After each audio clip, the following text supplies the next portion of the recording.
This is some spicy meatball shit. So this dude opens up with so of course, in true fashion, that is just so pandemic these days to fan fiction authors who can't take criticism. They don't respond to me in PMs. They first respond to me by putting a shitty review on the only story I've posted, talking shit about it, when even though it's 99 times better in terms of grammar and structure and character description and events and basically every aspect possible, then they're garbage. I'm you, but better.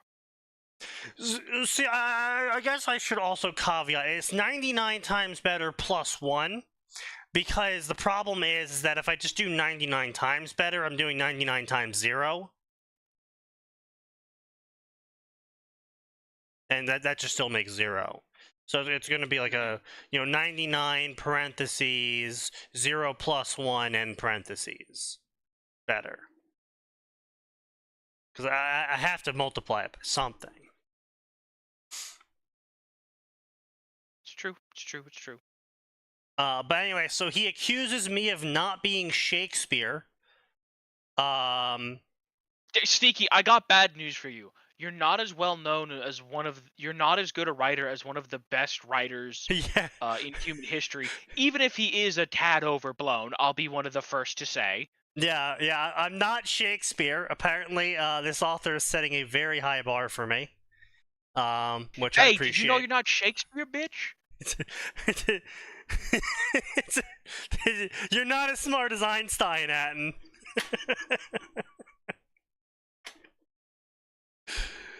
Oh god. So anyway, he also goes on to say that he doesn't care if a 9-year-old earns a Nobel Prize.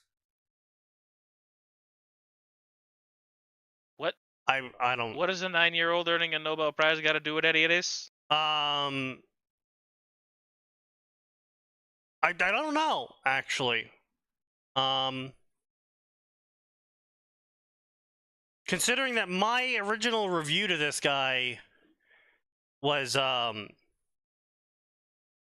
you made me depressed for our future as a country in ways that the political system never could. So I never mentioned a Nobel Prize. So I don't know where he's getting a Nobel Prize from. If you want to talk smack, then just stay mad, bro. What part of my review of you make me depressed in ways I didn't think were possible is me staying mad? Any negative review is you being mad. That's how that works. Okay, yeah. So Max, I was thinking, what if we had a purge, but it was only for people 15 and younger?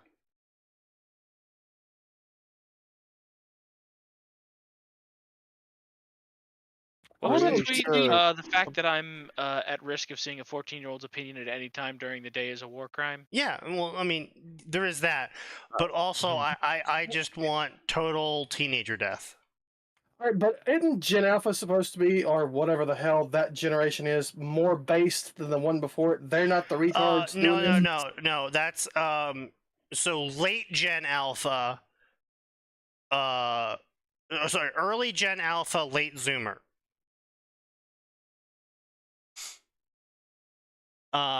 Late Gen Alpha, who are the current 10-year-olds to 10 to 14-year-olds, they're cringe. They're just cringe. They're TikTok brain.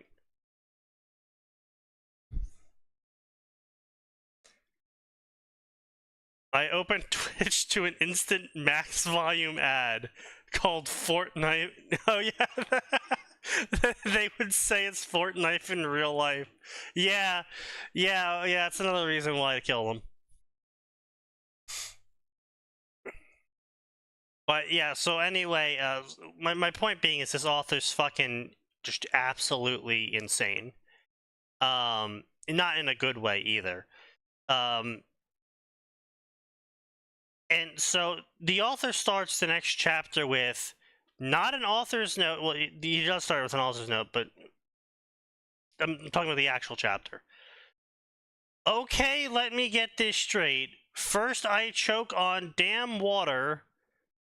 Fourth wall break. I don't know how I did that, author. Seriously, what are you doing? End fourth wall break. Anyway, so after getting reborn, reincarnated, isekai'd, fanfictioned into MHA. Also, choking on water is pretty fucking easy. Yeah, you ever had to go down the wrong tube? It's actually dumbass? really common and easy to do. We in fact do not breathe water. Lizard detected. This man is a fish. Arrest him. Your Honor, I found it. I found one of the lizard people. In fact, I'm even going to leave that review. This man is a fish.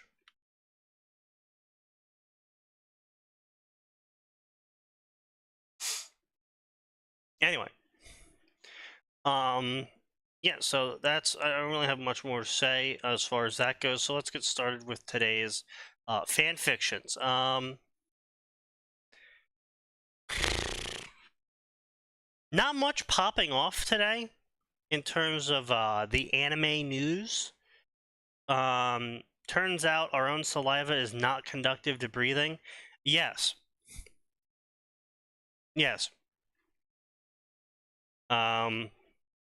We are unfortunately like that.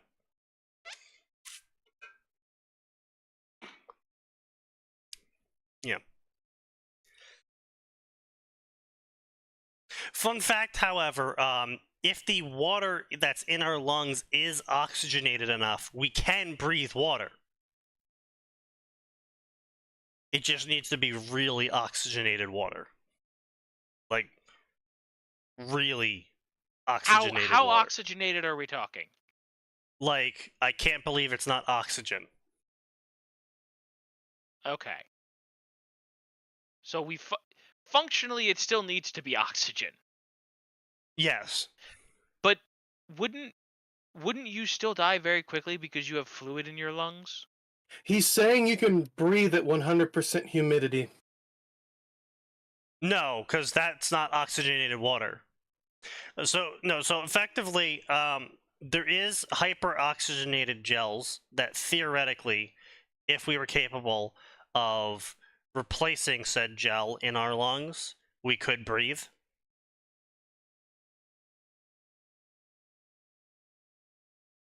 But the problem is that liquid's a lot harder to move than air. Yes. Yeah, they've been working on a solution for divers for literal decades at this point and still haven't worked it out. Yeah, like I said, theoretically, it is possible. It's just we're not there yet. Very nice. Peach is making cinnamon rolls. I would like some cinnamon rolls. Unfortunately, I do not have cinnamon rolls.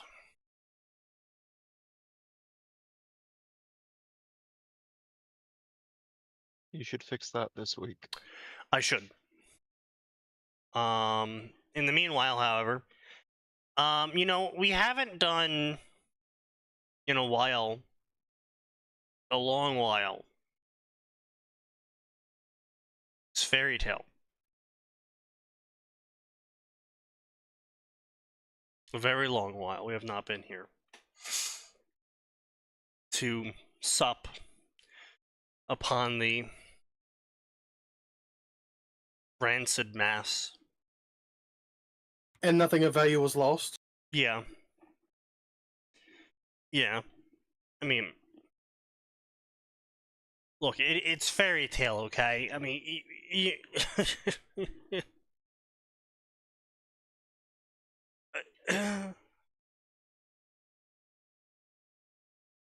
so, first story, very edgy. King of Beasts by the King Nova Crimson. Does Fairy Tale even have any decent fics? No. No. Not really, no. As someone who has over 1,400 fics favorited, I don't think I have a single Fairy Tale non-crossover story on that list.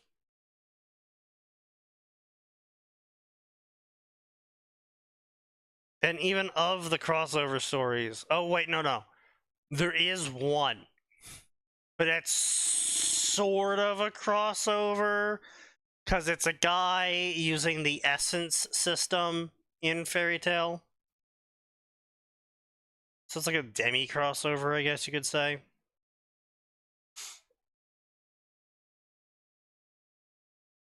But, yeah. Anyway, many dream of reincarnating. Also, all things considered, Fairy Tale is like a pretty safe world to isekai into. Is it though? More or less, yeah. As Actually, long as yeah, you- it's not exactly if- that dangerous. I As mean, long as no, you- it is dangerous. It's just as long as you're not part of Fairy Tale, it's fairly safe. I would say, I here's the meant thing. more Part that, of like, Fairy Tale, you everything's not better trying to like kill you start kind of training. shit. Here's Yeah. the thing. As long as you aren't in Fairy Tale, Sorry. don't know anything about dragons, and stay away from the, guilds that Fairy Tale that pissed off Fairy Tale, you're gonna be fine. I mean, I generally, mean, the only benefit you could have would be you get like increased toughness, and then also for some reason you just get stronger every single time you nearly die. So Well, you're I mean, saying now. yeah. Good job. But no, But like that's more the my thing, right? point If you're is, from Bumblefuck McHorseDick Guild, yeah, you're never gonna see Natsu Dragon Eel. yeah, or get caught up in their shenanigans usually. I mean, honestly, it's more along the lines of, as long as you aren't stupid, like, hey, this job is too good to be true. That's just a red flag. Don't go to that job. It's probably too good to be true.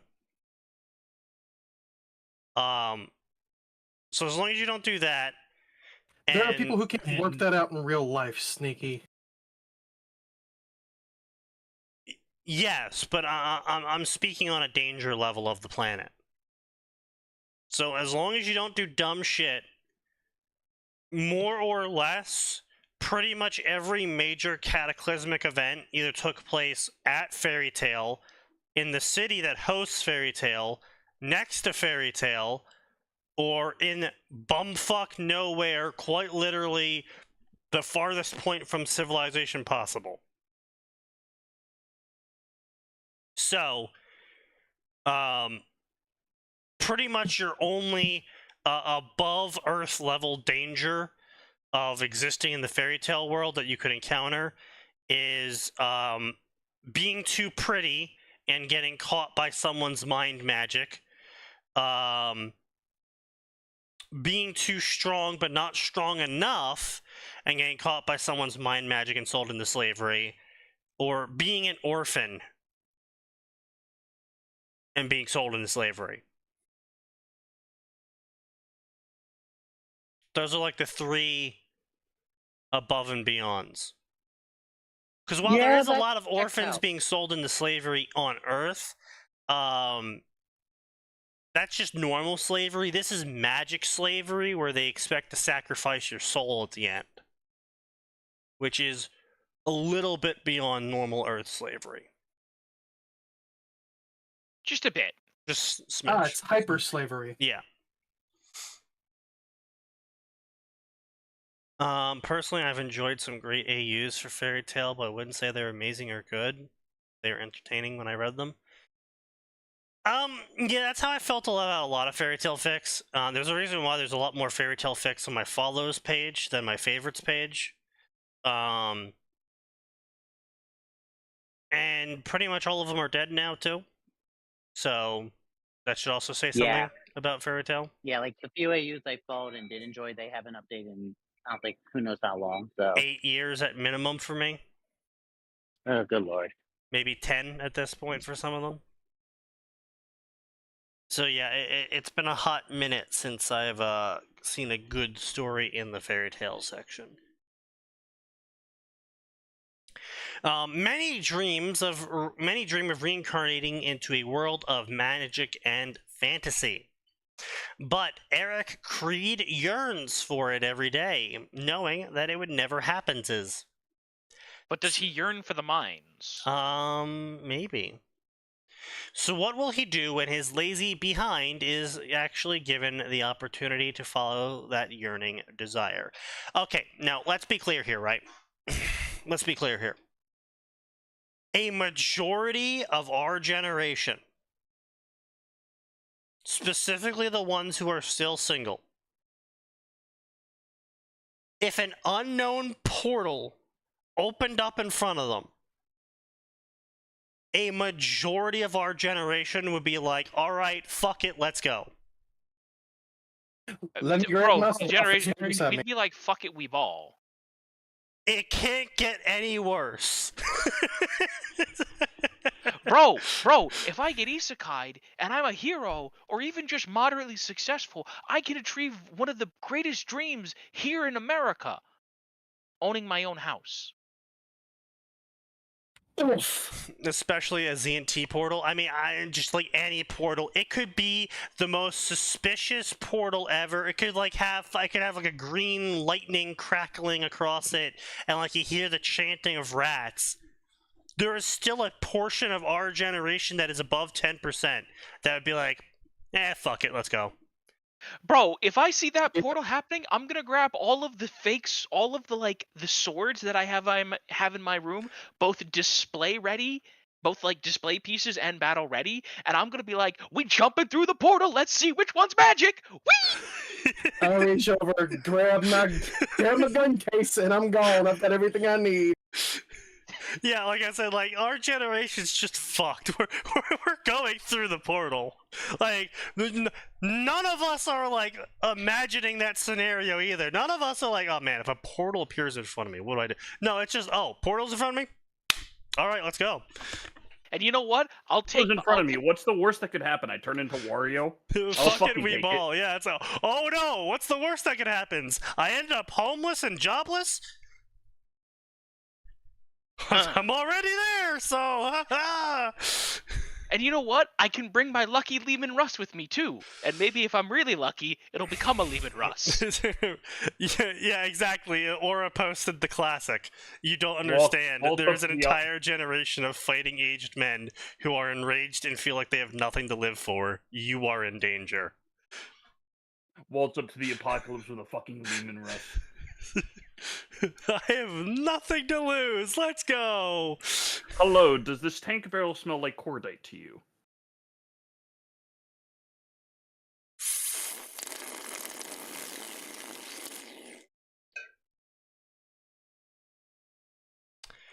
Firstly, thank you all for joining me on a journey away from high school DxD. Oh, well, now we have to read your other garbage. Also, bro... God, no. Yes. The moment you mentioned how our generation would just jump through the portal, I thought of this. Yeah, I mean, it's real, though. Like, it's real. Like, our generation has got nothing else holding us down. We are almost all in dead-end jobs we hate, being underpaid, for houses we can't own, and apartments that rent goes up by the month for. Half of us are still living with our fucking parents. So yes, if a mysterious, magical, or sci-fi portal shows up in front of us, a lot of us are just going to take the chance of, well, maybe I get the lottery this time. It can't be worse than what I'm dealing with now. At least I'll die screaming.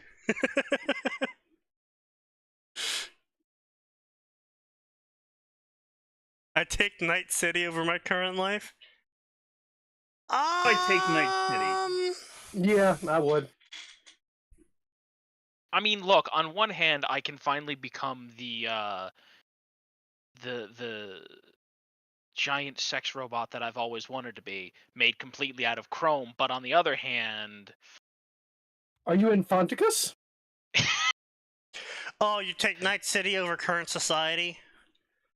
I guess. I mean, there's a certain level of Night City that is just more honest in its depravity than current society. like, listen, I don't have to ask what kind of freak you are. I see you masturbating in public. Even worse, it's Night City. Just assume everyone's out to fuck everyone else, and everyone who says otherwise is lying, and you're good. And honestly, there's a large portion of people in Night City you could shoot and just loot. Shoot, steal their stuff, walk away, sell it, repeat. And pretty much no one would stop you because they're also doing it. I mean, no one would care. Hell, you'd probably get paid for it because there's bounties on a lot of those fuckers. Right, yeah. Yeah, you know, that's what they really need to bring back. I think that'll fix what ails the U.S. We need dueling. Yes. No. We need to bring back the privateer bounty system for civilians. I wish. Do we? Yes. No, you really don't. No, we definitely do. Sneaky, we really don't, Sneaky. Sneaky. Yeah. You are one of the most antagonistic people I know. It's gonna be great. Do you you really want a bounty on your head within 20 minutes? People to have the ability to pay to have your ass beat? It wouldn't be the first time. Do we want the Pinkertons back? No, we do not want the Pinkertons back. Never left! Yeah, the East Coast just made use of them last year, man. Okay, let me rephrase that. Do we want the Pinkertons back at the height of their power? No. Are the Pinkertons around still? Yes. Do we want them to be actively running around with bats and beating anyone that says that we should have better wages? They did that for Wizards of the Coast last year! They just did that for Wizards of the Coast! They literally broke into a man's house! Alright. All I am saying is we need to put the power back in the hands of you, the people! You mean the people who are too poor to afford the bounties? Exactly! And they can claim the bounties! For a moment, Who would Sneaky, I be thought setting you were up the gonna say, bounties, Sneaky? Just give war a chance. Just give war a chance!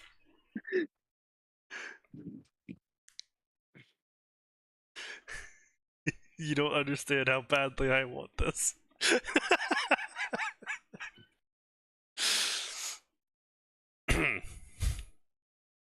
It was a tough choice of which story to begin, as I actually wanted to do this one after starting a Naruto one, but I decided that I'll honor the poll I set.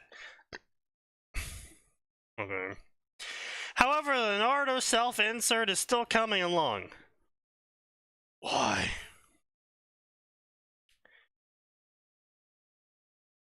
Why a side character, you may ask? You just wait and see. Why not, at this point? Bring back spoils of war. Exactly. If the police are allowed to claim spoils of war, why can't I? Shit, yes.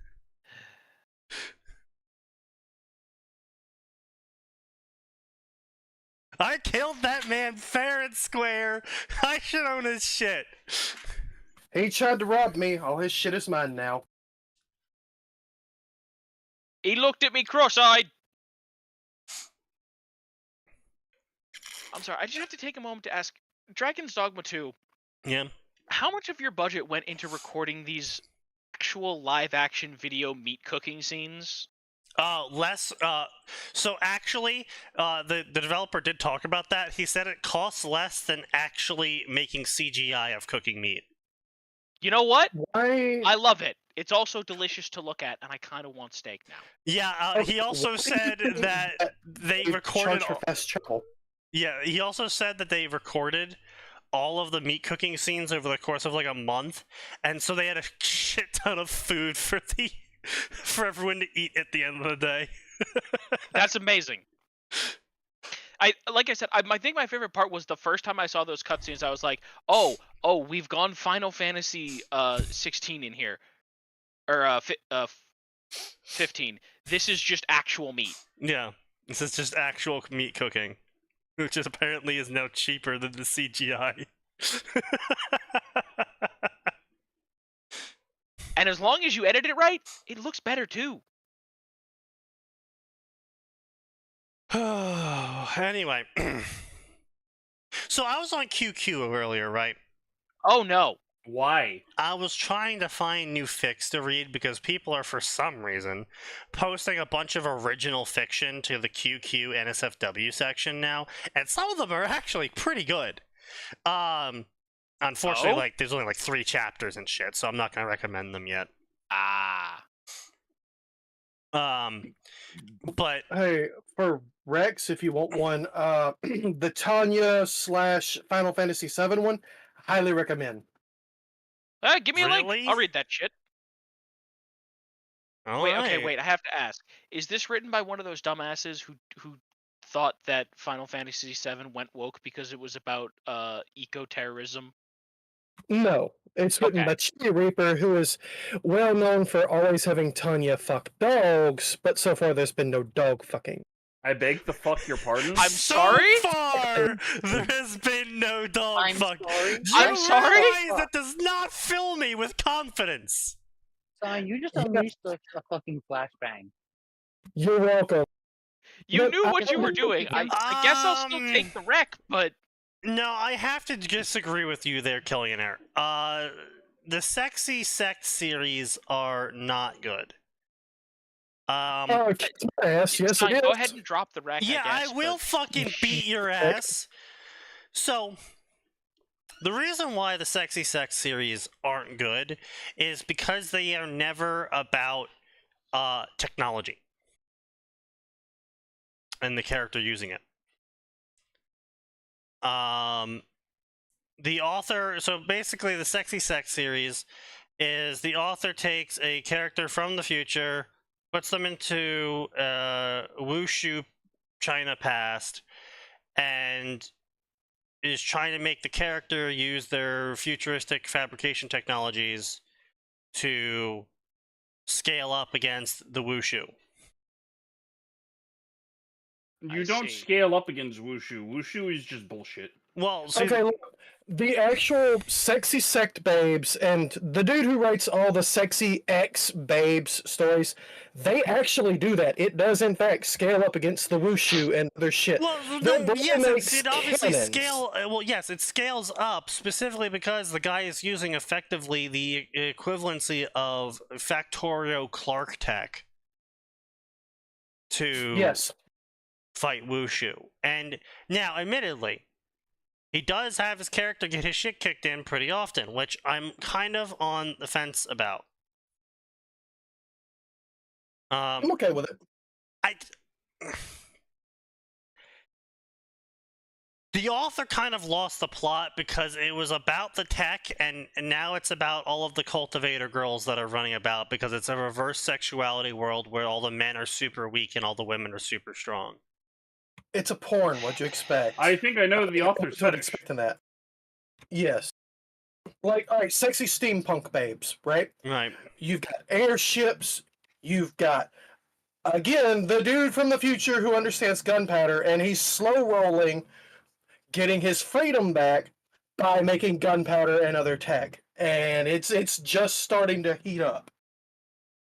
That's my other problem with his story is it's fine reading it going in, but when you have to start waiting for his updates, you realize quickly how fucking boring the story is. Like, This I don't know what you're talking about. I don't Okay. have that problem. Well, you also are cooming half the time, so No. yes, more than half the time. So like, again, he's not writing it like he's writing a by the chapter release. He's writing it like he's writing a book, which is fine and dandy if he completes it.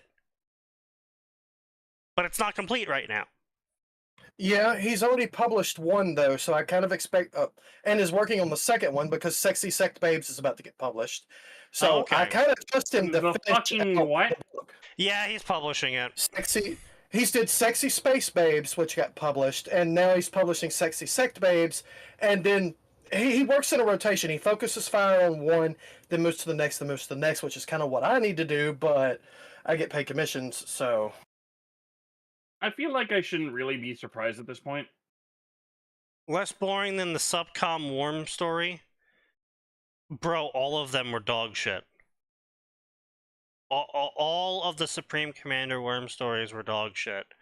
Specifically because it was always Taylor, but she gets the power of one of the factions of Subcom, and then she kind of scales up, but can't scale up too fast because, oh no, the author just realized 10 chapters into the fucking story that actually Supreme Commander would fucking suplex on Worm, and that there's nothing Worm can do about it.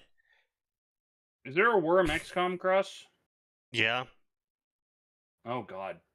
I can't Unfortunately. imagine it's any good. It's not. I mean, of the three I've been- I've seen, all three of them were XCOM is real, it's all in Taylor's head, and she can summon them from the ether.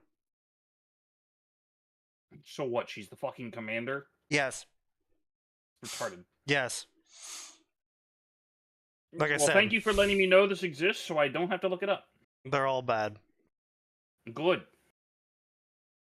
And now, like, bad plot wise, right? Because like the two of the three I saw were actually pretty well written.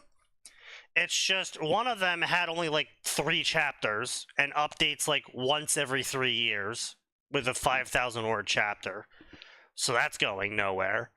And the other one I saw was just not good. The author didn't really know what they were doing with the plot. They were writing well, but Many such cases. they didn't know what they were doing. I have to thank that one XCOM Ruby fic for introducing me to XCOM Enemy Within. Oh, I think I know what you're talking about. Yeah. Oh, that was a great fic. That was actually pretty good. And you know what? I think the sequel did a pretty solid job of delivering too. Yeah. Oh, was it like XCOM 2 Ruby or what? No, it was Team Ruby shows up, helps stop the alien invasion, then XCOM decides to help stop the Grim. Oh yeah, and then Alright, well, I have a new fiction I want to read. yeah, Thank you. Yang became a mech pilot with her arms chopped off because she got grievously injured one mission. I think Blake. Oh, and we got also actual got mecha arm. we got actual relationship and sacrifice out of Yeah, Yang Blake and Blake. because Yeah, because she actually sacrificed for the relationship. yeah. She also became a mech pilot to make Yang feel better. Yeah. Which, by the way, can I just say, I fucking loved the mechs. The mechs were just so fun. They're great. I'm glad that they're at least Oh, in spirit. in Blake got XCOM 2. injured and Yang did it in solidarity. Oh, Okay. yeah, it was Yang. Okay. I mean, it's been a long But, yeah, time. look, I just either remember, way, yeah. actual relationship. Yeah. Didn't Ruby lose an eye or something? To be fair, in XCOM, losing an eye is the least of your worries. I think Weiss became psionic. No, I thought Ruby was psionic. Yeah, no, it was definitely Ruby that was psionic. Maybe. But yeah, Anyway, and I'll drop the link. then they end Thank up you. beating the Ethereals, and XCOM sets up a portal to send them back. And okay, Ruby was the Sonic one, yeah. And then they set up portals to go back to their world, and then they start helping out. Yeah. XCOM Ruby Within. Yeah. Good shit. I also like the Doom Ruby crossover. I feel like a lot of the good Ruby crossovers end too quickly. So I'm glad that at least one had a sequel.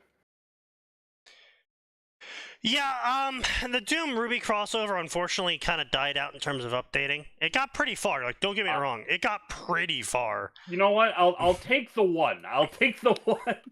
I'll take the small victory.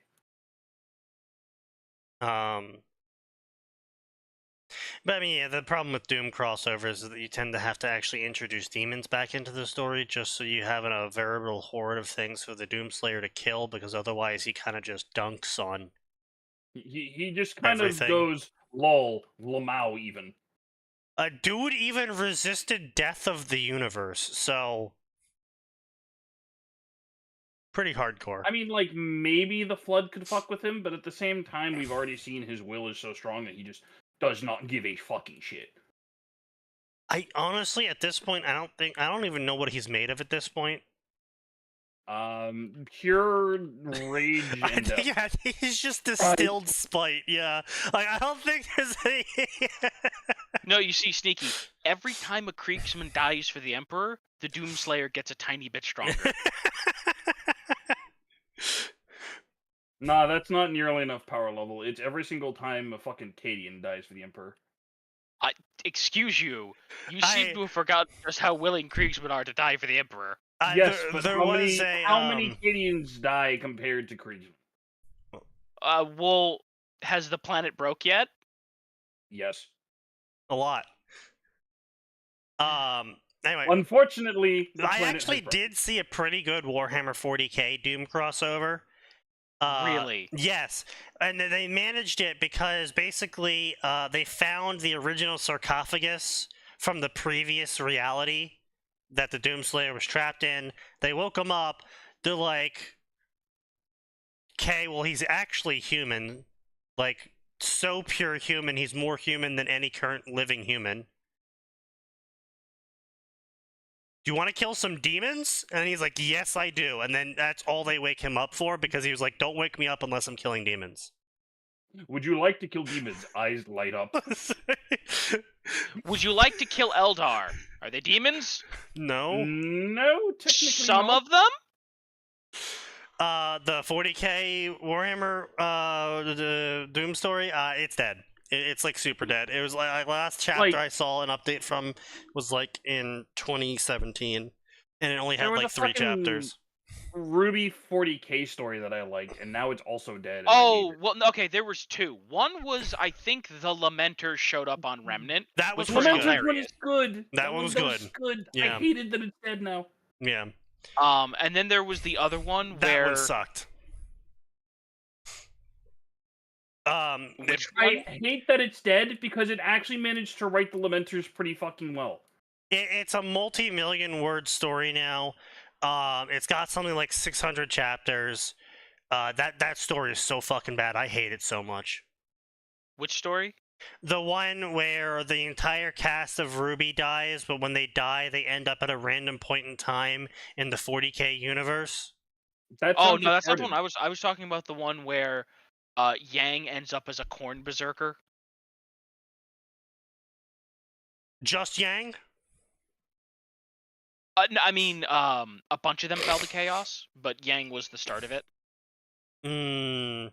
See, I don't know if that's the same story. We're talking. It was a really long story, or did it start with Yang basically turning to corn? It didn't cross over into regular 40k. Like, someone for some reason, someone found a demon weapon, and that kicked the whole thing off. And Yang started doing like the Horus Heresy era warrior lodges. Oh, okay. Weiss ended up in Trazen's collection. No, the one I'm thinking about is Yang's the main character. She uses her aura to fight demons and shit, and it lets her actually punch them while they're in the Materium and kill them in the Materium. Blake is, of course, running a revolution on a backwater world. Oh, Blake, I have bad news for you. Unfortunately, it's not just a single world because they have nukes. But yeah, no. So the story started with Yang. I believe it was Yang. Yeah, I was pretty sure it was Yang. Yang wakes up on some agri world, gets recruited by the Imperium, goes and becomes a guard, fights a bunch of demons because the agri world obviously, of course, had a chaos cult revolution. Because of course it did. Ruby actually was reincarnated as a Eldar, sorry, as a human in the Eldar world, or an Eldar human, or some sort of horse shit. Those don't exist. But Literally, she had aura, and so her entire genetic line are viewed as disgraces to the Eldar people because they have foul monkey genes in their genetic line. But they're all like really powerful. 40, like, here's the problem. 40K established actual proper science and was like, no, of course humans and Eldar can't have children. Like, they could fuck, but they can't have children. In the grim darkness of the 41st millennium, there are no waifus. Yeah. But yeah, it was a really what I dropped the story at was when the Inquisitor showed up. And the Inquisitor was actually Weiss. And Weiss is like 300 years old at this point. And Yang's like, oh, hey, cool, Weiss. It's great to see you again. And Weiss is like, shut the fuck up, guard scum. I didn't say you could talk yet. That's based. Well, no, it's pretty shitty, but... And then Weiss uses her. Then Weiss uses her psyker abilities to attack Yang's mind and brainwash Yang, and that just sounds needlessly grim. So it fits perfectly. So it sounds like 40K. Yeah, which is why I dropped the story because I was like, this dude's just doing this for drama.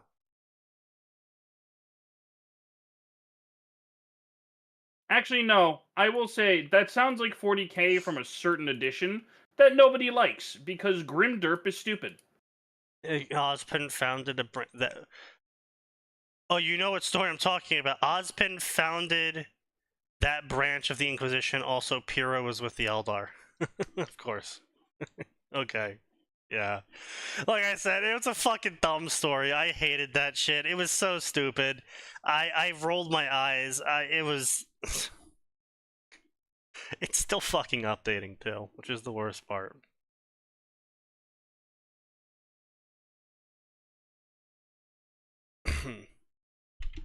But anyway, let's read about the King of Beasts. Eric Creed was not someone who cared for anything in his life. Did that make him lazy and irresponsible? Yes. He sure hoped it did, as like he said, he couldn't care less. He cared enough to make money to keep renting his apartment, while also keeping his grades high enough to one day get a good job, but truthfully that was just because he was too lazy to think of other methods to keep his mother off his back. However, he was not always this lazy. Eric was once a young boy with dreams of amazement and fun, of times where he would have wild dreams of other Eric Creeds and write down their adventures for the enjoyment of others on the internet. There was one universe he adored writing about, but never got to publishing the adventures of the King of Beasts, Eric, in the world of fairy tale, because apparently drinking 5 cans of Monster was too much for his body to handle. Bro, come on! You shouldn't be saying 5 cans of Monster. You should have been saying he had 4 cups of lemonade.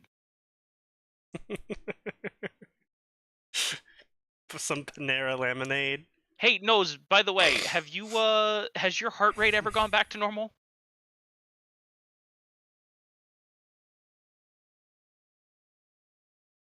I'm gonna take that as a no. Oh no. No, he's talking about the time I drank a big gulp of 5-hour energies. No, he's talking about the time that you drank all... No, he's talking about the time. The time that you told us you drank like 3 of the Panera lemonades. Yeah. Oh! I thought... Okay, so there's been multiple instances where I've nearly given myself a heart attack. Hang on a minute, Nose! Okay, now I will admit I have been in that position before, where I was fucking shaking and my heart was hammering and I was still falling asleep. I'm like, you dumbass body. Look, I had 3 papers due. Okay, you can't judge me. I can judge you. I can. Shut up. Take better care of yourself. No. Well, I take better care of myself now than I did in college, so. Technically, yes. Hey, I mean, look, nose is not as bad. Instructs friend to stop being that bad to themselves. Fuck you. Yeah, nose is not as bad as Oku, who has type 2 diabetes and is drinking Boomer Monsters. Boomer Why? Monsters? He has a death wish, apparently. So the white monster cans, they're called Boomer energy drinks because all the boomers drink that version of Monster, apparently. Because it's sugar-free. Except the sugar-free chemicals in the sugar-free Monster are anti-insulin. Aspartame. Yeah, they actively inhibit insulin. And he's drinking it because he's like, well, I can't drink the normal Monster. And I'm like, you fool. This is worse. It's legitimately worse. Please stop drinking it. But yeah, he keeps drinking it. So, he's probably gonna stop posting one day. Anyway. Like that was fair to him when he could down 15 cups of instant coffee. Okay, let's be clear here. Instant coffee does not have a high caffeine content. Back to back and still be able to function normally with no problem whatsoever. Again, Monster has a whole lot more shit in it than fucking instant coffee does. Like, a lot more shit in it. I think it's like 1 can of Monster is like 4 cups of coffee.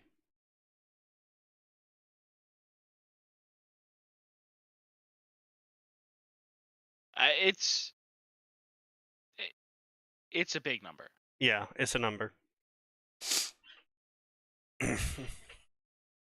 Oh, we have the Serbian. Hello, the Serbian.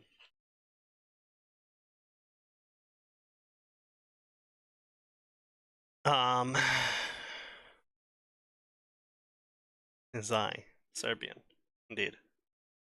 Let's see, where was I? It was me, Drunk Dio.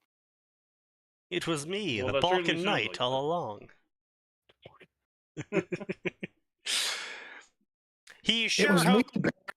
He sure hoped his friend Nova actually published his King of Beasts story, or else he's gonna haunt the big fucker from his grave, since the guy liked everything DxD related. Wait a minute. I thought Yeah. this man was writing it. Why is someone else publishing it? Oh, because he Because wrote he's it. already died in and then- Denise Acad once, and this is his second term. Right, okay, no, so he's writing. He wrote the story King of Beasts, air quotes, right? And then he died because he drank 5 monsters and had a heart attack. And now he's talking about how he hopes his friend publishes the story he wasn't able to because he died. Bruh, don't be a dumb bitch. What was he trying to say again? Oh, right, yes. Eric Creed was a man who couldn't care for anything, so when he went to bed in his comfortable 1-bedroom apartment and found himself waking up in the middle of a forest clearing, lying back first on a muddy ground with trees all around him, Eric had 2 choices that the average person would consider choosing. Stand up and push his panic back into his mind, hoping to find a way out. B, stay in the clearing, let out his rampaging emotions, and hope someone would find him. However, Eric was not the average person, hoping that someone would find him. He made a 3rd choice, which was to look around and lying back And down. suck his own dick. Nope, I am too drunk for this, Eric grumbled as he snuggled into the muddy ground to get more comfortable. Drunk? Bro, you were drinking coffee. Yes, apparently. Before he leapt to his feet as a deep growl echoed through the forest. His eyes flickered around as he tried to find the source of the growl before he blinked as he reached up to his face. Wait, what the fuck? I thought I died. I did die, right? Well, okay, look, buddy. Buddy. There's a high chance you died. Okay, look, if you wake up in the middle of a forest, either you drank really, really, really, really hard, and your friends are assholes, or you died. I mean, that's really how it is. I mean, Yeah, well, it could be both as well. oh, yes, but Rare confluence of events, but if you died, it doesn't really matter how asshole-ish your friends were. You're kind of dead now. And somewhere else.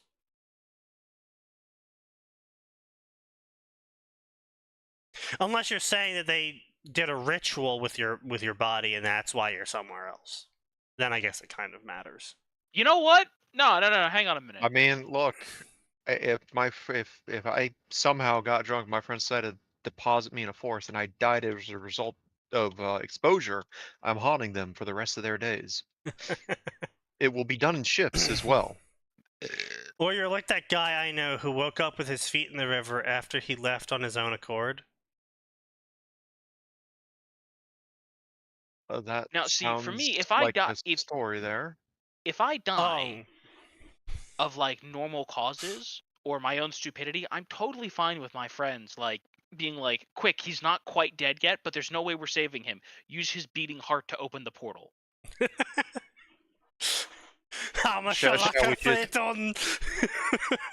Shall we just get that added to your will or your license or something? I am going to legally require my doctor that if I'm dying in a hospital to use me to open up the portal. Quickly, open a portal to the warp. I am going to legally require them to do so. You need to call the following people and instruct them to do the following things with my heart. One of them has to be known as Eliphas. He quit listen. drinking? Yeah, well. Listen, one of them needs to take my heart and scream, your strength to my strength, and take a big old bite. One of them needs to scream Kalatu Verata Nikto. Of course. And then take a big bite. By the way, I expect this to be done with my mostly still beating heart. That you're asking for a lot out of something that will be beaten for no more than like 3 seconds. Now, and I have to ask a very important question here. Beating for like an hour after you yank it out of the body. Can you give me some documentation? Because that sounds like a fascinating read. So, Atin, what happens if you're shot through the heart and we're too late? Well, I will be haunting you. Okay. But did you give love a bad name? No, because I didn't bother with it. Ah, well, there we go. Oh, problem solved. Yeah, I'm also not a very mobile drunk. We hadn't noticed. Yeah. Well, as long as it's, going less than 10 feet.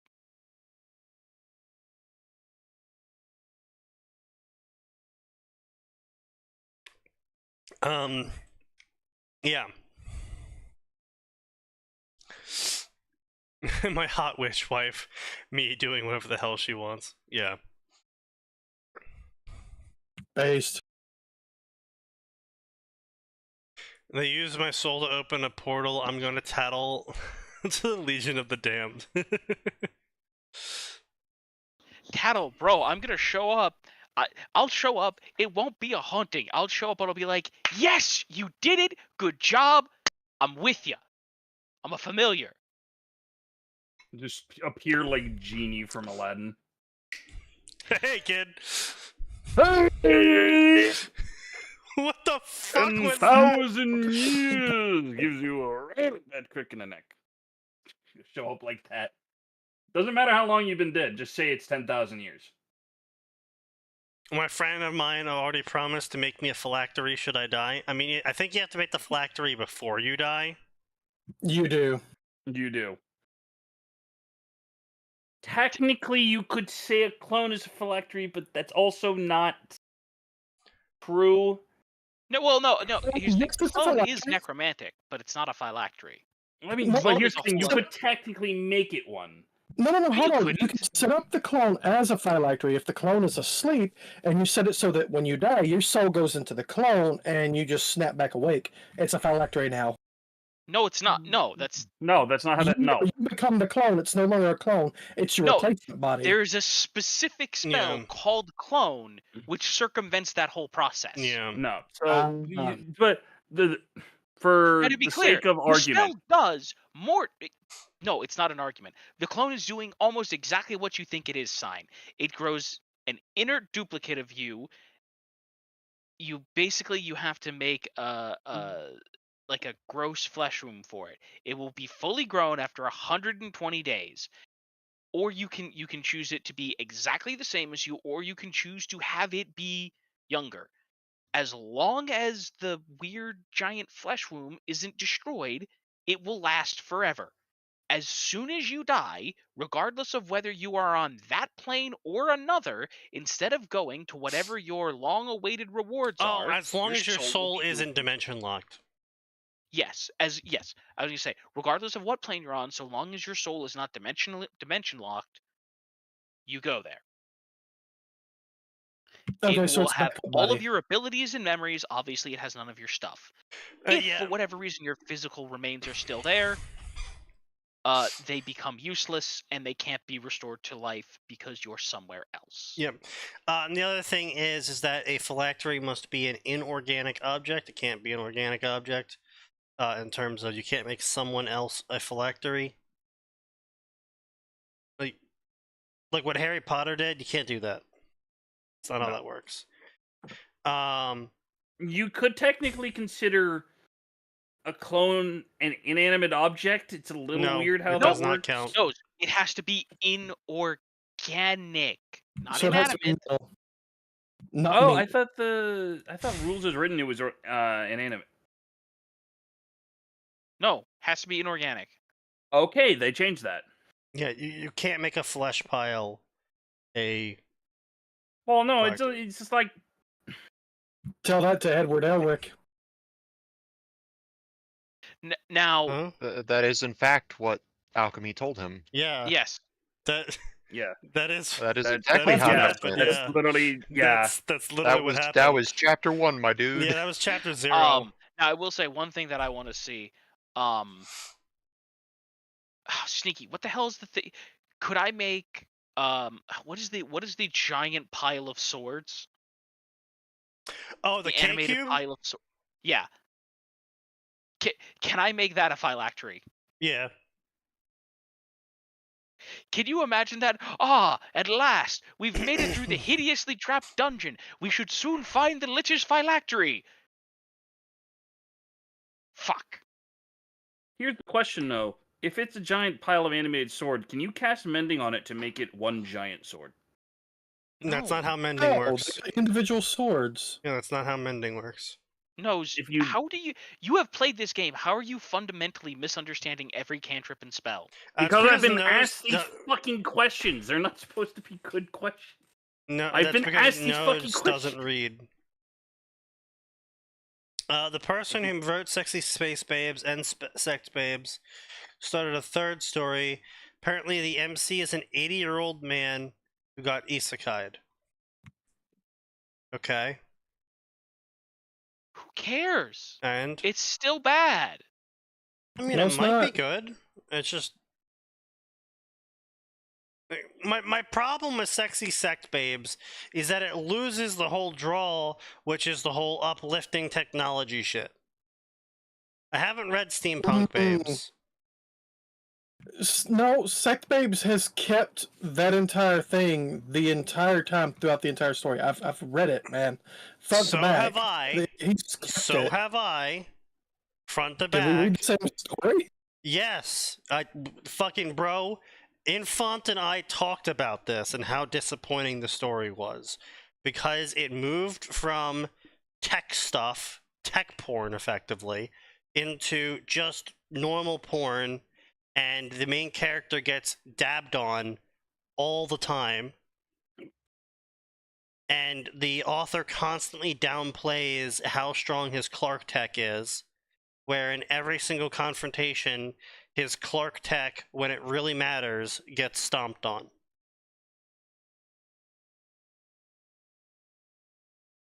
Sometimes, not always. No, literally About every half the time. He gets stomped. Whenever he's involved in the story, whenever he comes up with a plan to use his tech to do something, it gets stomped on. He killed a dragon with an ICBM, okay? He killed a dragon with a kinetic kill vehicle, not an ICBM, so you didn't fucking read. So secondly, Okay, the yes. author spent multiple paragraphs going on and on about how he wasted a whole bunch of resources to do it, he wouldn't be able to do that again, and he doesn't think he would be able to repeat it even if he had the resources to do it again on another dragon. Yeah, because they'd be expecting it that time. That's conservation of ninjutsu 101. If they've seen it once, it's worthless. You have to come up with another technique. Right. So again, his tech is meeting more and more dead ends. Which is fine, because he has a very large repertoire of tech, and eventually you get to the point where, you know what, it doesn't fucking matter. As we see with the artillery, that is the point at which, okay, no, there's no beating this if you're outside the gun's range. You're fucked. Yeah, and then his artillery got destroyed because he didn't have enough AA. And yes, sure, next time Well, he'll build more AA. fair. But Yep. again, and then it didn't matter in the end either, because all of his tech that he lined up got crushed anyway by one attack from someone else. And that's my main issue, is he has all of these small victories, but then when it really matters, he loses every time.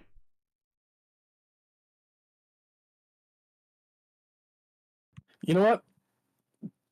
I can tell you why that is. It's because of QQSB, and places like that where they complain if your MC doesn't lose frequently, often, most of the time, in fact, then he's too overpowered, and it's just a wish fulfillment no, power. don't get me wrong.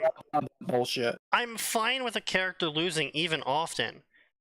My issue is that every single time it comes down to the wire of he needs to win or else bad thing happens, he loses. And then bad thing happens to keep pushing the drama along. Yes.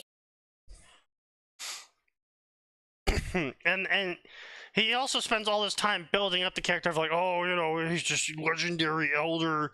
And then despite him losing constantly, everyone's like still like, oh my god, he's still this like legendary sage elder, despite him losing constantly.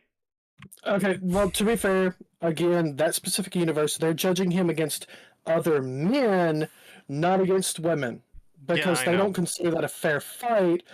And him being some kind of legendary crafter type, they're like, okay, yeah, he's a crafter, it's okay. He can get his ass beat because his real strength is in his mythical tools, and those will Which win. just sounds like a cop-out to me. To That's explain... literally how Look, I'll be works, honest. The unfortunately. more I hear about this, the more I'm like, no thanks. Yeah, exactly. Like, I liked it. You can not like it, whatever. as I said when I originally gave my review on it, I went into the story expecting sex and Factorio, and all I got was sex. You got a lot of Factorio. What are you talking about? I got no Factorio. All the Factorio's happening off screen.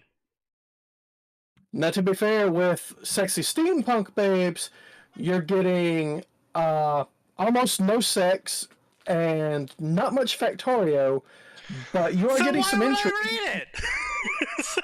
because it's actually a political drama. Ah, worse. Who cares?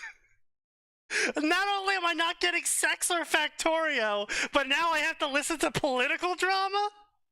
I have to listen to someone's shitty campaign that they said is totally politics driven.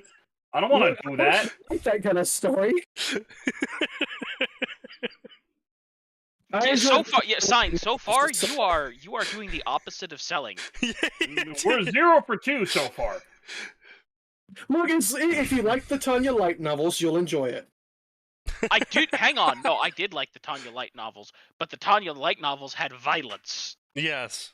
Well, to be fair, Sexy Sex Babe has quite a bit of violence in it.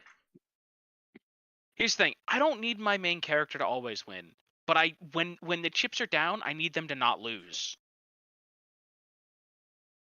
Yeah, effectively. Which is generally what the MC of Sexy Sex Babes does. He may not always win, but he doesn't always lose either. There's very few times where he has actually come out to a definitive loss. A tie, maybe, certainly. A draw, sure, not a loss. Yeah, but hang on. What's the difference between a draw and a tie? One requires bloodshed, the other does not. What? Yes. Anyway, regardless of Sign's weird French sensibilities, my other issue is that frequently his draws in Sexy Sex Babes is usually because of some previous arbitrary, unpaid attention to, out of context problem that didn't occur until this very moment that made things end in not either favor. Which is, again, another case of, look, the MC can't look or be everywhere. He's not perfect. This is why he's failing, because he keeps getting surprised. Right. But the problem is the portrayal. If you want to portray to the audience that your character is smart and competent and is, doing shit, you can't have them lose when it really matters, when their smarts fail them and their competency fails them. And I get it, Sexy Sex Babe isn't that. He's just some fucking factory worker with a very fancy suit trying to average Joe his way through everything. But that's also sort of the problem, is that he's boring. I wasn't reading the story for him. Everyman. Yeah, he's an everyman, which is fine if you want to play up the everyman stuff, but I kind of came for the Factorio promise. Oh, are they not playing up the everyman? No. Yeah, they are. No. So how the author plays up the everyman is the everyman goes, oh man, I am just such an everyman. I can only make an AI that produces an immense amount of resources.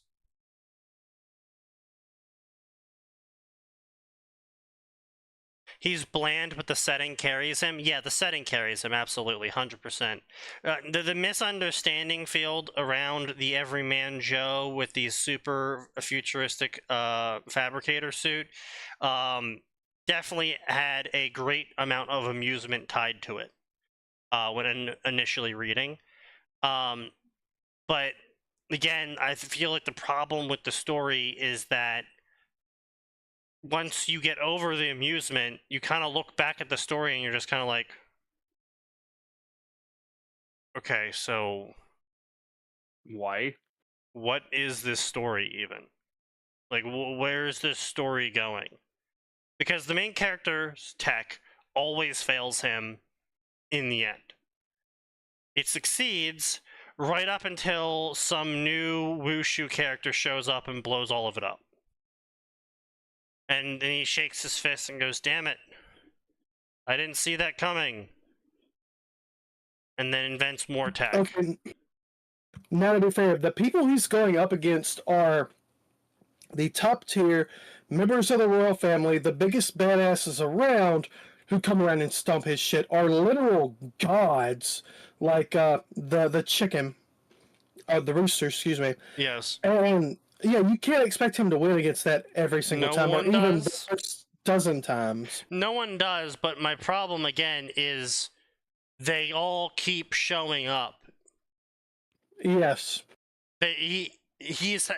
and I get it, it's in a pattern of very wushu shit, but if you're trying to read the story from the angle of, I want to read a story about someone with sci-fi tech in a wushu world, and all the story is, haha, my railgun killed the small super bear, and then some fucking super cultivator comes out of nowhere and breaks my railgun in half, and I can't replace it. Yeah, okay, that is a problem. It is an issue I've noticed, is that he keeps getting big bads thrown at him when they should be sending underlings, lieutenants, bullshit, people he can actually cut his teeth on. No, they skip that step and go straight to, fuck it, we'll just send the dragon. Yes, that's the problem, is that every scene starts with his tech working and he's doing good, and then the third crown princess of the super nation of China comes out of nowhere with a steel chair and breaks all his tech in half. And then, Yes. oh, actually, because she didn't expect his tech to lance electricity when broken, she was scared and fled because she didn't realize what kind of traps he had set around him. And it's like, The misunderstanding field at work, yes. Okay. And Listen, it's funny. if I want that, I'm just gonna go reread fucking Overlord, and at least she'll be calm. And like I said, honestly, it's my same problem with Overlord. It's funny the first time. It's amusing the second time. It's all right the third time. We're now on the 37th time this has happened in a row, and it's starting to get old. The problem is there's not much of a way to kind of beat that cycle or get out of it, because they keep sending the OP big bad in-game bosses at him, and they have a lot of them. Yes, that's the He problem. can't scale up hard enough and fast enough. How book The one should rest have of that ended. factory beneath the city. If you don't let me go, I'll launch a missile at the Great Wall. You know we can run faster than it, right?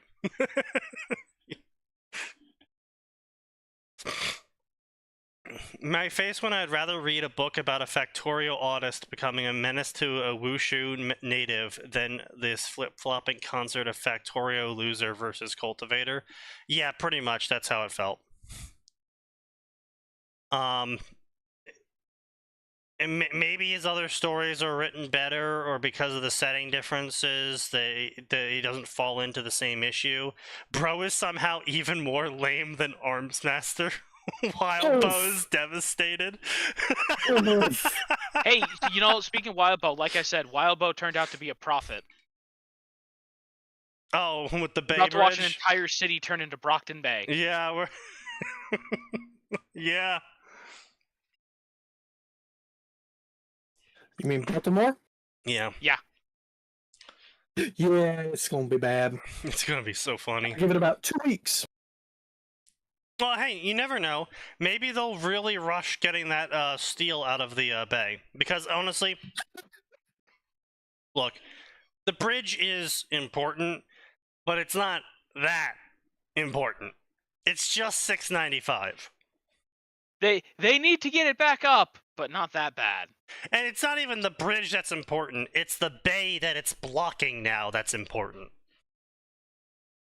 Yeah, they'll probably dredge the steel out and then just, you know what, fuck it. We can build this bridge over the next 20 years. It'll be fine while they're collecting their insurance money. 30. Yeah, the insurance money they just renewed with an ever-increased premium at 100% more. Yeah. Yeah, odds of that approaching 100% the more we look at it. Yeah.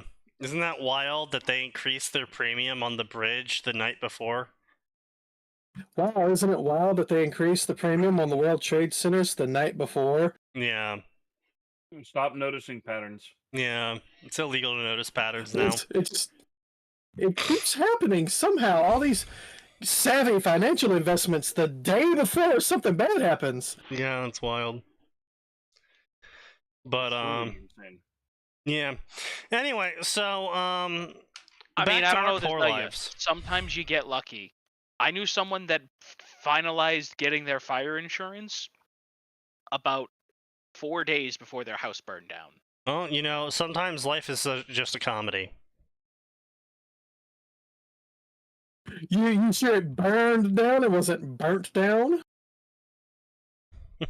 No, like it the house next door to them caught fire. Maybe their fire insurance finalized too. That's possible, but yeah, like, yes, of course, many questions were asked, but like, they didn't do anything. Yeah. Other than get lucky. Well, yeah. horribly Lucky, unlucky, air really, quotes. but.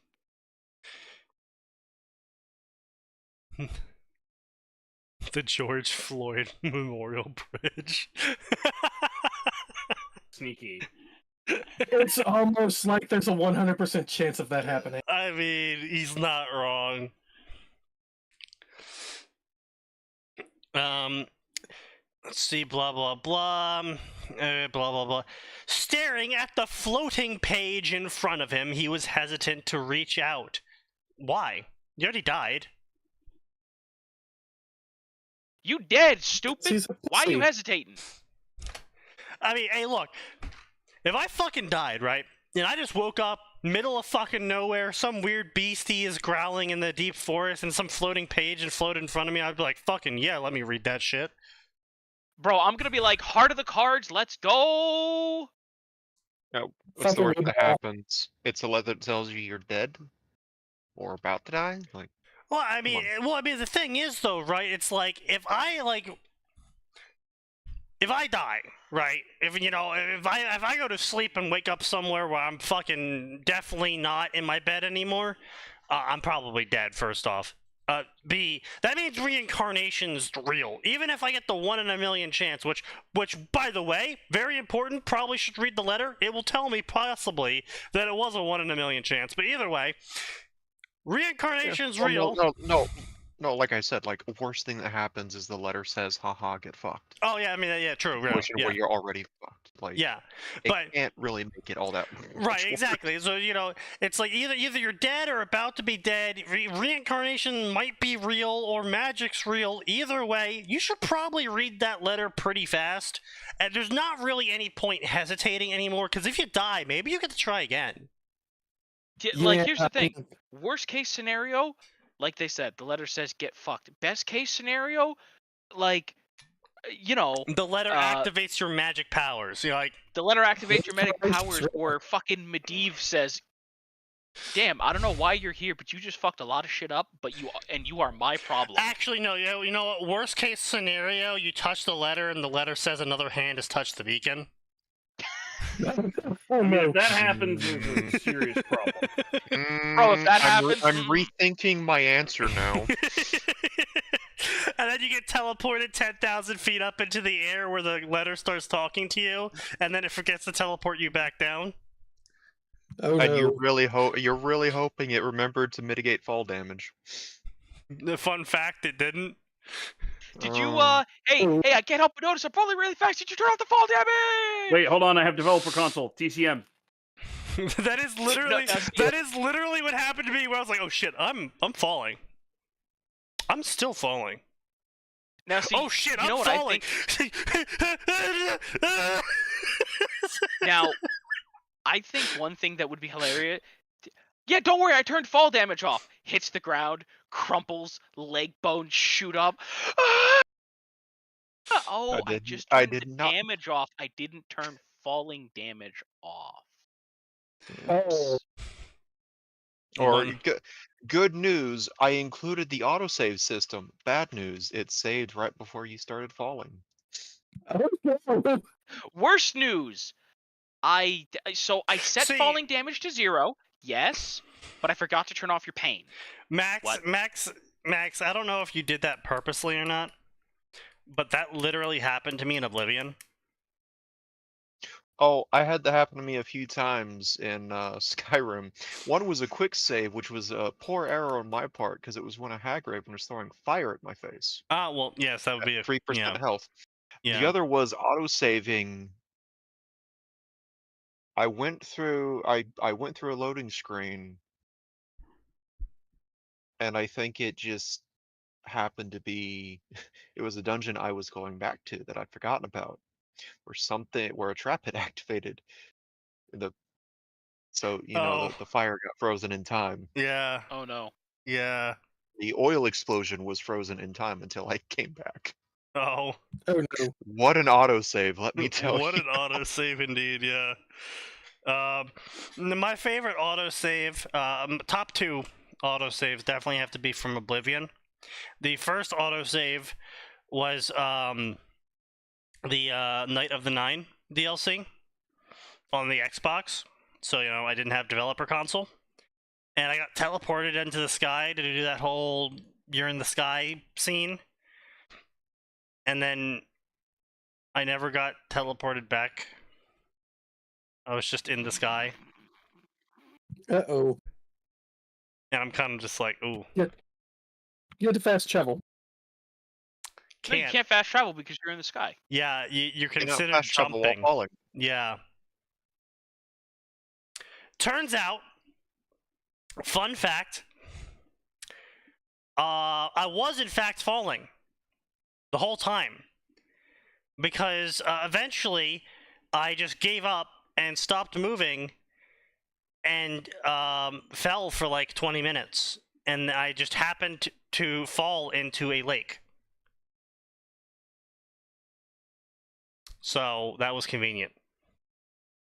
Oh, that's one of those moments you're like, you know what, I'm just gonna go make a sandwich and just check on it Yeah, every now and again. yeah, Find something else to do. yeah.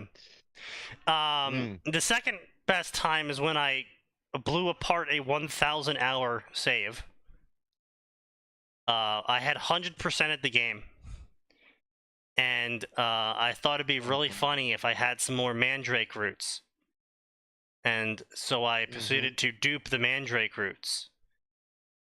Oh no. Except what I didn't know at the time is that the mandrake roots are one of the few items in the game that have a absurdly high polygon count.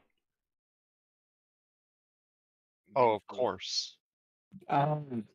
So Of course. when I duped the mandrake, they also have an animation effect tied to them. Oh no. So when I duped the mandrake roots, unlike every other alchemical ingredient up until this point, I had filled Brazil's river with oranges. I had filled the chapels with watermelons. I had launched NPCs into the sky, never to be seen again. Actually, it's a lie. I did see one, like, 7 hours later into the game fall out of the sky.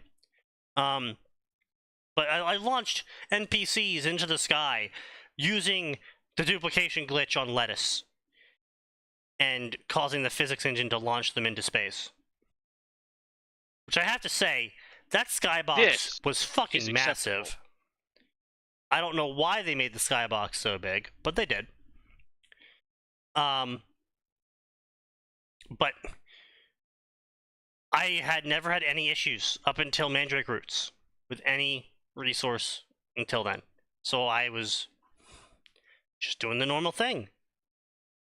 And, well, there was harm. I hadn't saved in a while. Oh no.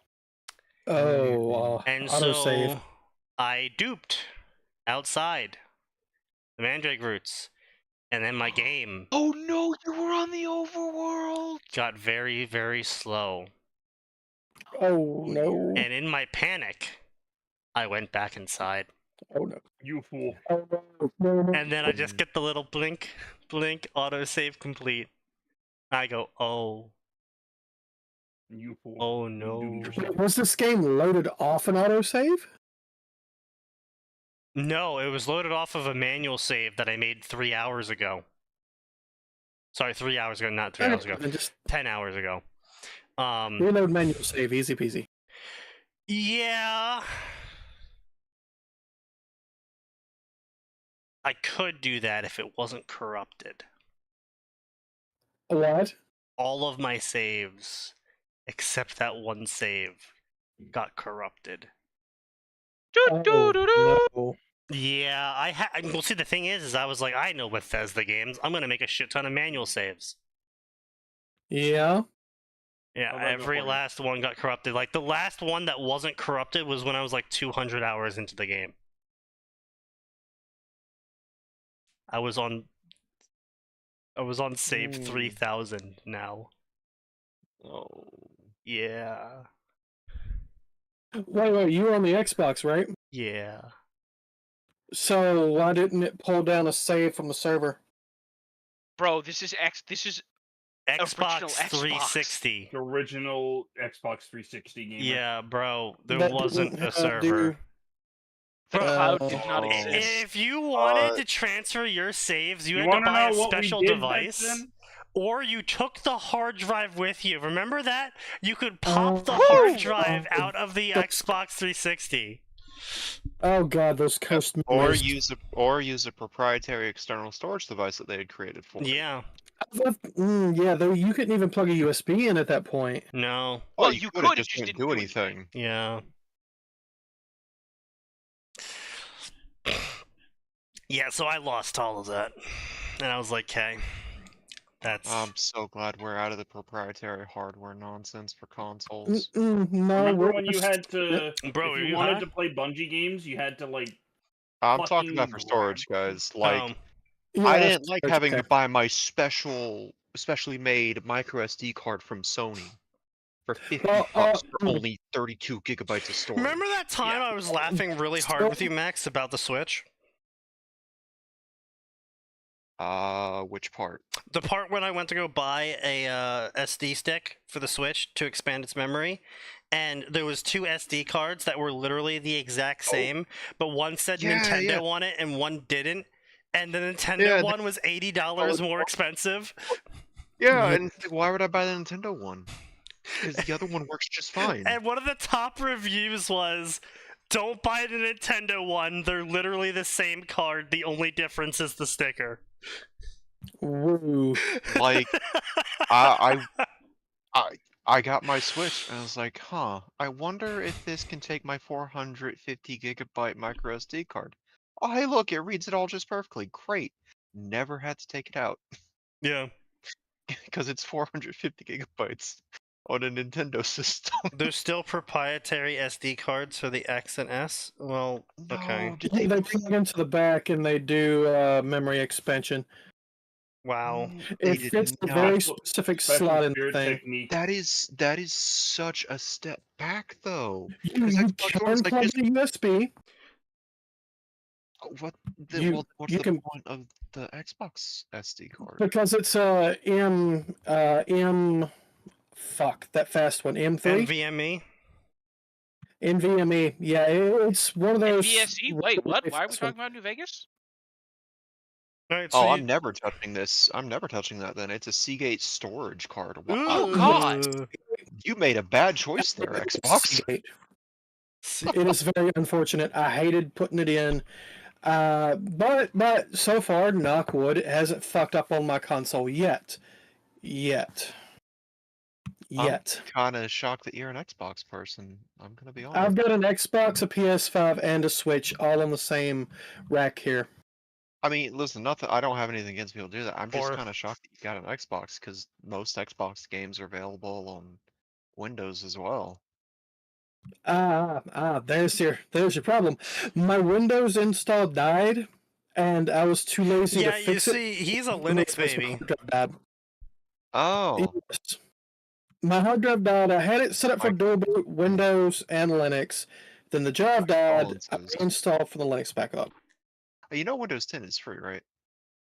Like if all you're doing is dual booting it, you don't need a key. All you lose is the ability to change your wallpaper on Windows 10. I had been putting off reinstalling, and I actually have a copy of Windows 10 that I could just log into my account and get. But since I was on DSL, I'd been putting off reinstalling because it would take 45 hours to download. Now that I've got the new internet, I'm actually seriously considering. I actually bought a spare computer just for doing my writing on, and then I'd have the PC for gaming, the bigger one. Yeah. So I'm in the process of doing it. It's just I need to get off my ass and do it. I've been too busy with other shit. Well, clearly that hasn't been writing. Yeah, yes, it has.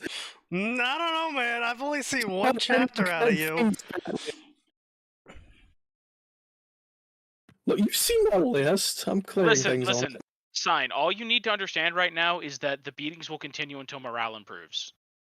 And morale is never going to improve. Yes, I understand how this works.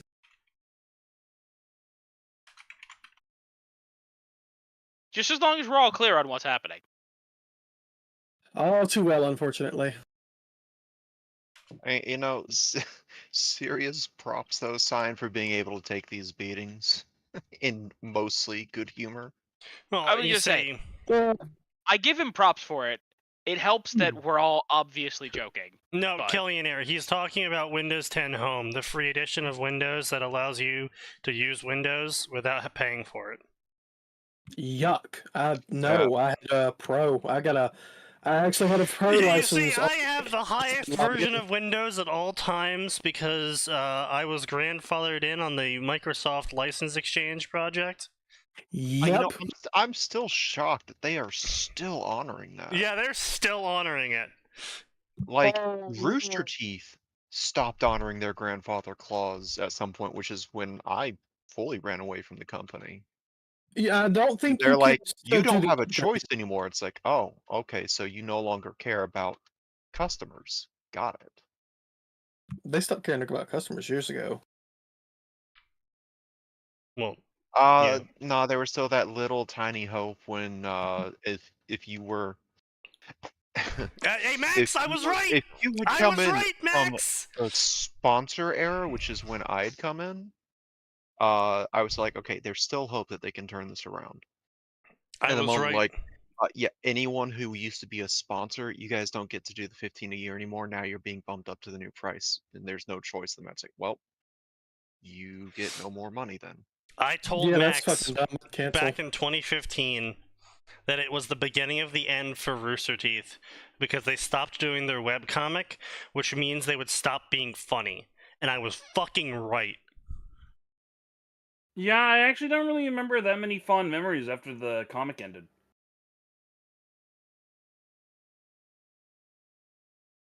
Like, They mocked me and I was right. genuinely.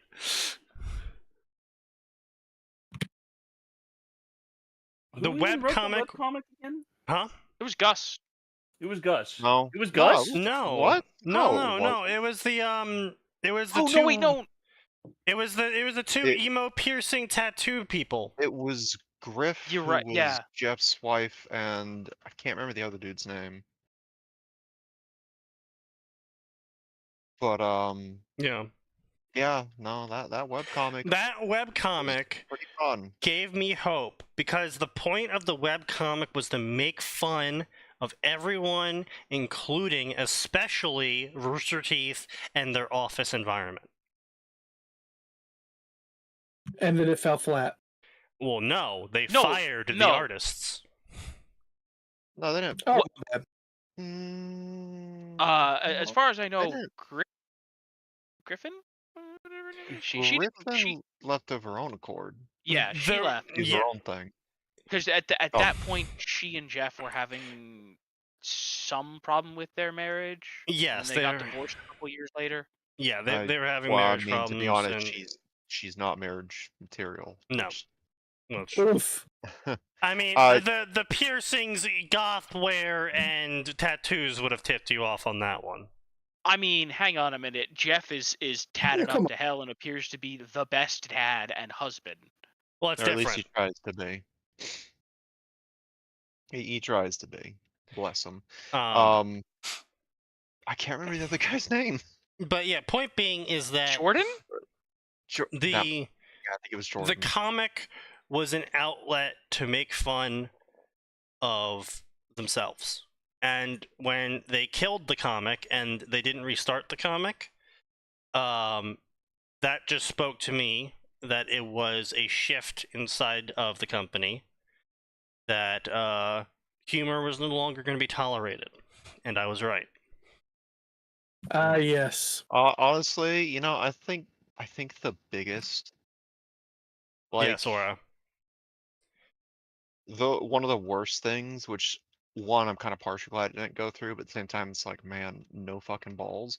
Was Gus Sorolla not going through with his retirement plan? What was his retirement plan?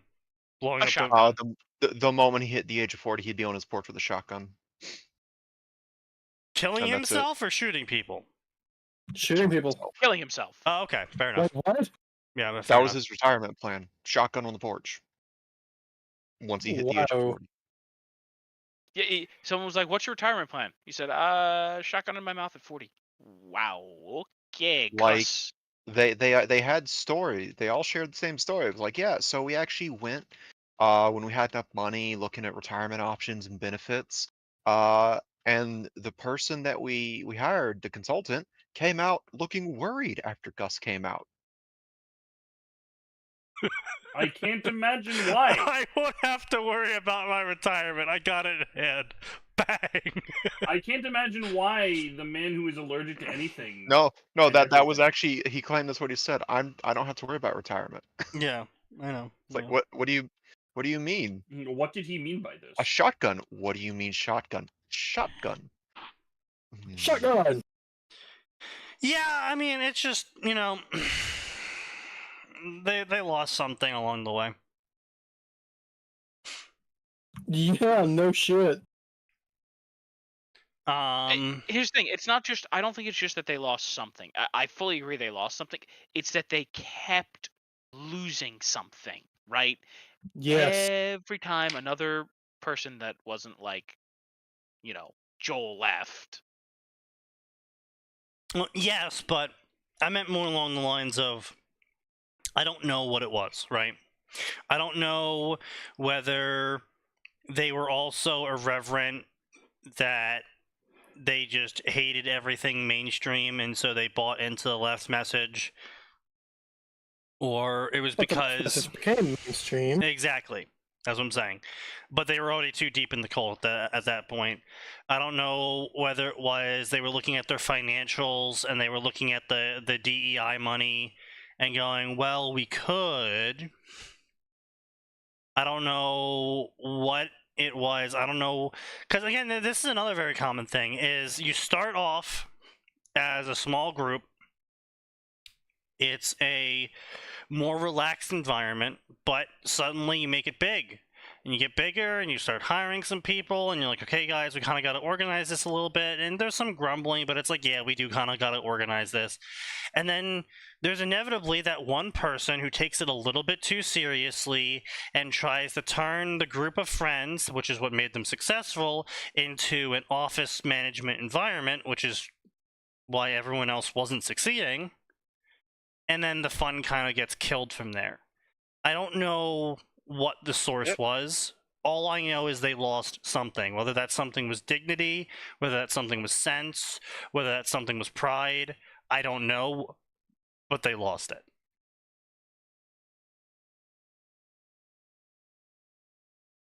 Yep. Yeah, on the upside, there was one YouTube group I used to watch from time to time. Everyone can literally point and say, oh, it's this dude's fault. It all went to shit. Wait, sorry, what was that, Max? JonTron? There's a YouTube group I used to watch, and when they fell apart, everyone would be like, oh yeah, it's X person's fault, because he kept forcing it into a business. He kept pushing and pushing for corporatizing. And when the group officially broke apart, when there were literally only 2 out of like 10 members that had still stuck around, he was the only one with any job security because he'd landed a job at a developer of some sort. Of course. I was just like, dude, really? What group was that? It was, the Creatures. I don't know if any of y'all have Never heard of that, no. Nope. They made it pretty big early on in the Minecraft days. Oh, okay. The old Minecraft days. Well, I mean, I know that fucking Game Grumps obviously is another great example of that. I don't know. Yeah, I don't know what happened to Game Grumps. They still going, but it's not as well. much No, see, the thing is like I don't. Again, I can't say precisely what it was, but I'm fairly certain what it was the inclusion of a female into the interactive environment. Wait, what? When the hell was that a I thing? And When did they add a woman to the cast? Susie is A Aaron's long time girlfriend. ago. I'll that be was honest, that was a I don't remember it. That, I must have left Game before Grumps that was a was thing. still fine. Game Grumps lost something when JonTron left to focus on his channel, and they brought in Danny Sexbang, who just wasn't as entertaining. Right, of a but no, personality. that's what I'm saying. There's the initial split between Aaron and JonTron. It's not even really a You brought in split. They're not someone- exactly on like bad terms with each other. Yes, they fucking are. Are you high? Well, they haven't been showing it. I wasn't around for that split, but even I knew that she was in Bro, bad mood. Aaron accused JonTron of literally everything in the book. Fuck.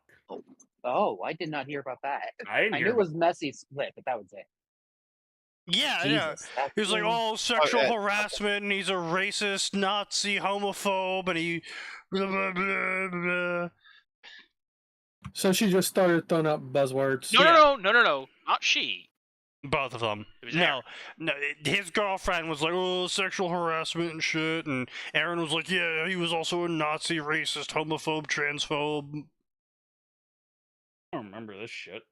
I mean, That's if big. that's Because by the time they were doing that, they were so irrelevant that basically no one paid attention to them, and I only knew about it because people in JonTron's comments were talking about it. I mean, who pays Are you fucking sure attention it to was Aaron that JonTron and anyway? not just like the collective internet. It's kind of funny. does he even still exist? Oh yeah, he still makes videos. Every time Yeah, he John releases makes a video, videos. I actually do get like kind of a smile because Yeah. his videos are still fun. Yeah, Shit, I didn't even know he still existed. yeah, his Yeah, videos it's- aren't like, I'm not gonna say like, oh my god, man, his videos are so funny, but like they're still funny. 2022 is insane. He had a video out like every month. It Yeah. was, kind of He weird. doesn't do a lot of video Yeah. game stuff in here. What I was gonna say was, listen, as long as, like, I'm trying to think how to say this. When I watched individual videos on JonTron's channel, I was never like, oh man, this is the funniest shit. But every time, you know what? Yeah. Yeah, exactly. Yeah. Yeah, it's like, oh, I like that. I'll watch this again That in was a like good 3 one. years. It's just the funny haha that was. It's not laughing funny. It's more like the small chuckle funny. Yeah, a sensible chuckle, one might say. But anyway, back to the magic paper in his hands. Dear yeah, he's got that. Eric, apologies for your abrupt awakening, but it was the only way I could find to wake you up without scaring half of the forest into a stampede. As you may have realized, you are currently in the unknown location with no clue of how you came there. Giggity. You did too many drugs. So, this letter will explain everything. First off, you're not on your homeworld. You're in Fairy Tale now, which, according to my sources, is your favorite fictional universe. Man, talk about bad taste. Yeah. Favorite fictional There's- universe. Oh, sure, but like, if that's how you're determining where to send someone, man, that Bro, if that's how we're Hmm. determining where to send people, I have a problem. If we're sending Favorite- people by some of their porn preferences. Favorite fictional universe. like here's the thing, I might sort of be okay. 'Cause my favorite still remains the Mega Man Battle Network series. There's like Favorite constant fictional. world-ending threats at least once every 2 years in that world. Hmm. There's a few different places I could get stuck in. I wouldn't mind Elder getting stuck in Scrolls. Zoid, that might be kind of nice. And where? Zoids, I think he said. Yeah, it just. I got Which an era. version of Zoids? That's the thing. I gotta pick an era. None of the new stuff because I'm not familiar with it. New Century Zero. You know, I No! wouldn't mind getting stuck know in what? You know what? If I can watch and make bets on Zoid fights, yeah, I'd be fine with that. Yeah, actually, that's safer than original Zoids. Much, But I'm much, not going to. much Yeah, safer. I want to go to Chaotic Century. Oh no. No. Oh no, that's Death Soar. Oh god, it's pointed at my city. Uh-oh. Oh no! Really? Listen, there's a I couple just- Gundam universes I wouldn't mind ending up in. Yo, you know what? Build would be great to end up in. Yeah. Gundam Build You are Fighters. going to end up in Gundam Build Fighters. All right, all right. I'm sorry. No, I'm sorry. That looks like it's Divers Re-Rise. No, no, no, no, no, no. But don't- my single don't make- MILF. No, you can't. When I say single, she'll be single. Oh no, that's not the concern. The concern there is the Just don't make friends with the main cast at, and you'll be fine. I mean, so basically, I have a choice of possibly ending up in Ranma, Elder Scrolls, Okay, Ranma might Mass not be Effect, too bad. maybe. I mean, I don't know. If I'm we're kind in of the I like, feel like ending up in From Ranma's kind of Ranma, boring, fun. like unless you're Ranma. well, no, I mean Yeah, it's a mixed bag better, you're because I fine. mean everyone around Ranma, and I don't mean like immediately around Ranma. I mean the world in general. I mean you got fucking people in France inventing martial arts eating skills. So I mean like if you generally in the world of Ranma want to come up with a martial arts style to do a specific task, you probably could. Because there's a lot of schools of first generation status in Ranma. It also implies that it's really easy to get really strong if you just work at it True. with no special anything involved. Or no intelligence. secret power-ups. No real intelligence, yeah.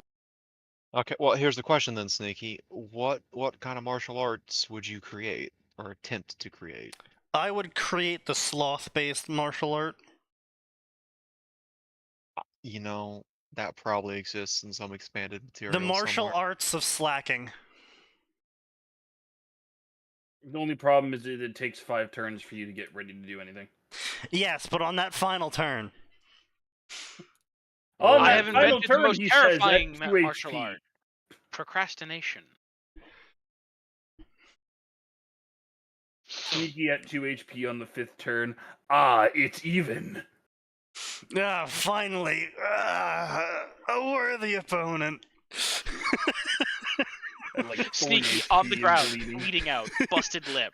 At last, a worthy opponent. My teeth. No, Cabaneri of the Iron Fortress would be fucking awful because, you know, railroad Jesus zombies. Christ. No. Yeah, railroad super zombies. That's gonna sound fucking terrible. Yeah, No. oh, you know what? You know what? I wouldn't Imagine mind. being reincarnated in Sekirei. the world and then hearing the Sekirei would dog be round. Sekirei could be really fun. Okay, but is that your favorite scenario? Get yourself a wife. You know, here's the thing. It does hold a special place in my heart because That's it was fair. the first anime I ever bought. I mean, if we're 'cause I talking was special told- places in our hearts, especially first anime I ever bought, I would either end up in Standalone Complex or Chobits. Oh my god, I'd be stuck in Evangelion. Help me. Ah! There is no Congratulations. hope. Congratulations, you're stuck in an overrated sci-fi film. My You face know, when I'm stuck in the JoJo OVA. Kill me. I think mine. If it's the first anime, mine is 100% the fault of my elementary school for turning on the Toonami cartoon block for after-school kids. So it's Ah. either going to be Sailor Moon or Dragon Ball Z. I don't remember which one was the very first. Oh. Oh. I'm sorry. I'm just imagining Max ending up in Sailor Moon. The cat shows up. How am I supposed to work with this? This is a man. Honestly, I just walk away. It's like, nah, fuck this. I'm opening a cookie shop. I deal with this. That's fair. I'm Your creating. shit on that, you keep your shit on that side city. I'll stay on this side. Max out here being like, I see your world, and I raise you my coffee shop at you. Just avoid Tokyo in general, and you should. No, I take it back. No, the Dark Kingdom fucked up a lot of places outside of Tokyo. So no, Oh, you're fucked regardless. Pro tip for anyone who wants to go to a Gundam world for some reason that isn't the Build Fighters universe: stay out of Canada, stay out of Australia. Yeah. Bad things happen in Just those don't be countries. from Earth, and you Stay won't out get of fucking space. genocide. Listen, stay out of Australia, stay out of Canada, and above all, stay off Stay out all of of the Brazil. colonies.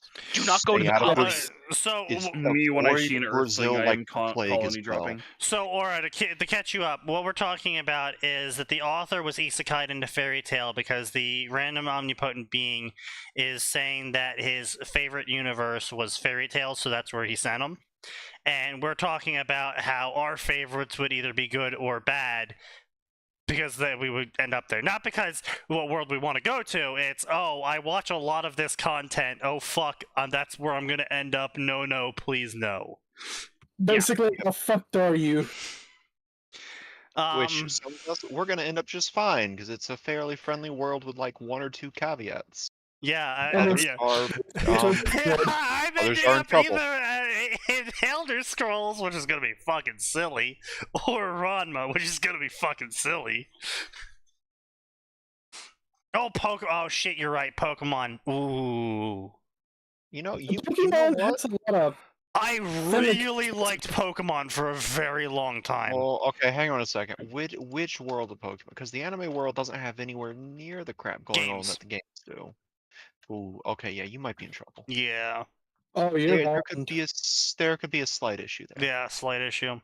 Okay, look, You're I liked Pokemon the TV show the first, like, 3 seasons. 4 seasons. Pretty much everything past that, I kind of, like, never watched. So, I grew out of the anime, yeah. I will be isekai to the very safe universe known as Guilty Crown. Oh, yes. Uh-oh. Oh, God! Imagine getting stuck in an Arc System Works fighter. Right. Ugh. Aeroblaze, but it's like, oh no, Yeah, no, I you're don't want to be fucked. here. You're I'm fucked. sorry. What date is it? Uh-oh. Looks at the calendar. Oh no, it's a date.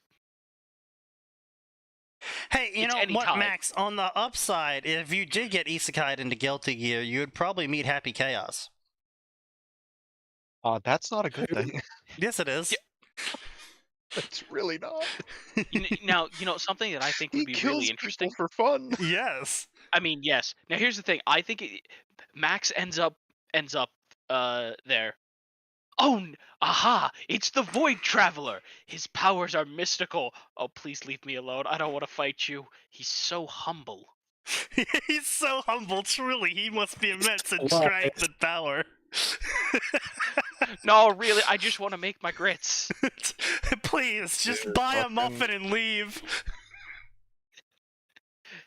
Is this Oh, muffin one man. of your secret training regimens? Oh man, it's Blueberry. That'd be awful. Like, the only person there that would know the truth would be... Actually, there are 2 people, and one of them would just be spreading shit just to fuck with me. Happy Chaos, Absolutely. yeah. No, not Happy Chaos. Slayer, Oh, the yeah, yeah. dandy vampire. He Yeah. would absolutely be like, "Oh, this dude would make a great distraction while I do some other shit with my assessor." It's like, no, Yeah. please don't. Please Oh, no. Don't drag me into this. Yeah, but somebody here is getting sent to fate. Who's getting sent to fate? Somebody here. Okay, here's the real question. No. Which fate? Because if it's FGO, there's a good chance that you will just be non-existent for a good portion of that, and you won't have any memory of being non-existent. That's a good point. Well, And other hold on. fates No, Or like, that's assuming you're placed anywhere in the world. Typically, when it comes to Robs, you're kind of placed in the middle of plot, so you'll Yep. probably be Yeah. in the facility. okay, if you you want to fake go, it's like, all right, good news, I got you a job. Great. It says the IT guy for Caldea. It's like, You know what it'd actually be? It would be some fucking, like, humanity first tech firm, and you're like, okay, it's not too bad. Ends up in Antarctica. Fuck. oh, no. Congratulations, you were working for a shell company. Yeah, exactly.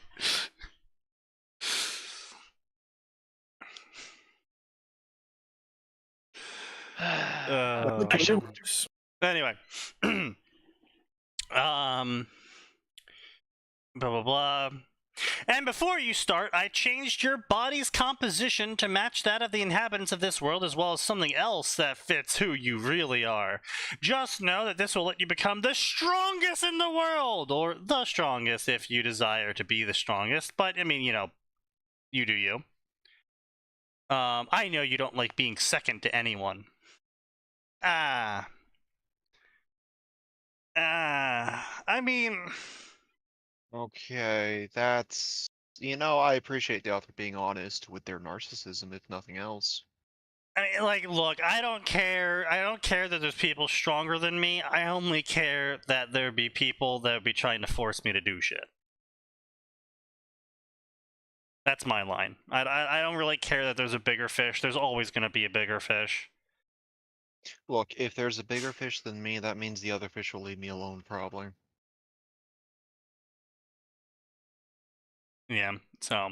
It's like, I don't want to be the thing that other people aspire to be in a world Or where fight, you know, especially in a shonen world where you're the strongest. That just means you now not only do you have a death flag, but that also means that everyone wants to test themselves against you. Exactly. I don't want to be what they aspire to be. Nope. No, thank you. Yeah.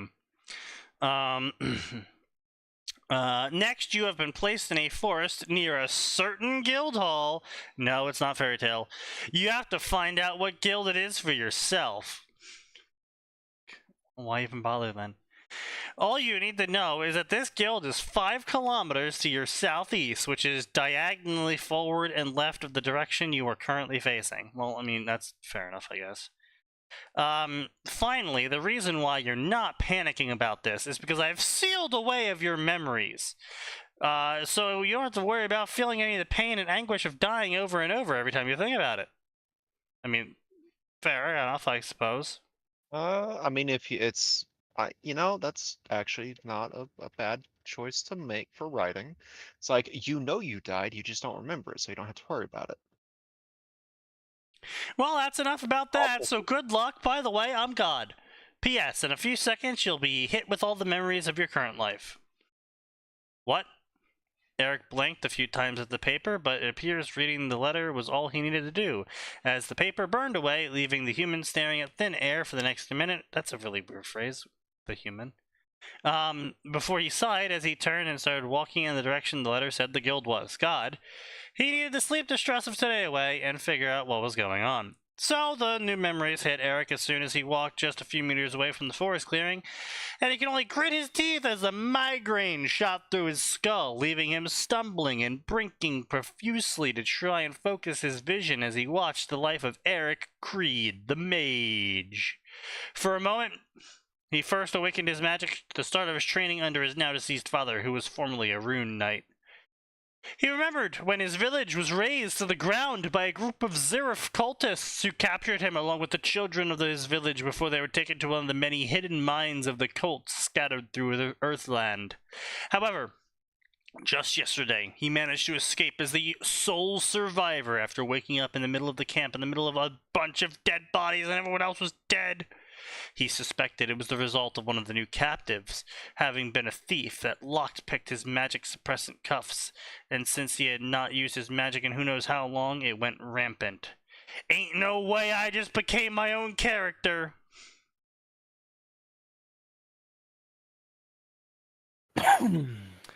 Eric thought in a shock as he watched the memories as they flashed by, knowing that each memory was something that he had created because it was stupid, but he didn't think this would actually happen.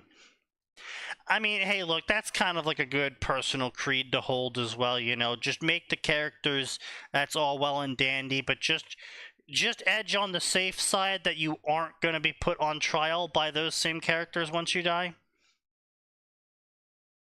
You know? So don't torture them needlessly. Take it from me. The person who did exactly that. Several times over. Yeah.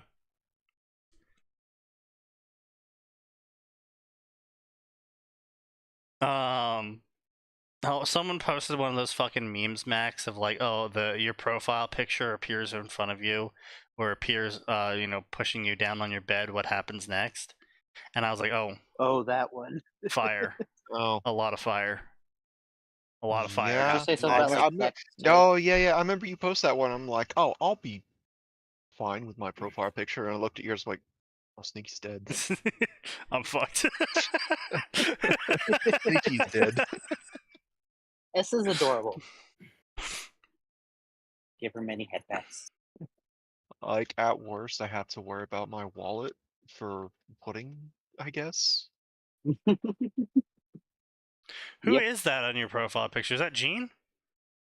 S from Blaze Blue or Oh, the Blaze Blue series. It's from the Blaze Blue series. okay. Mm-hmm.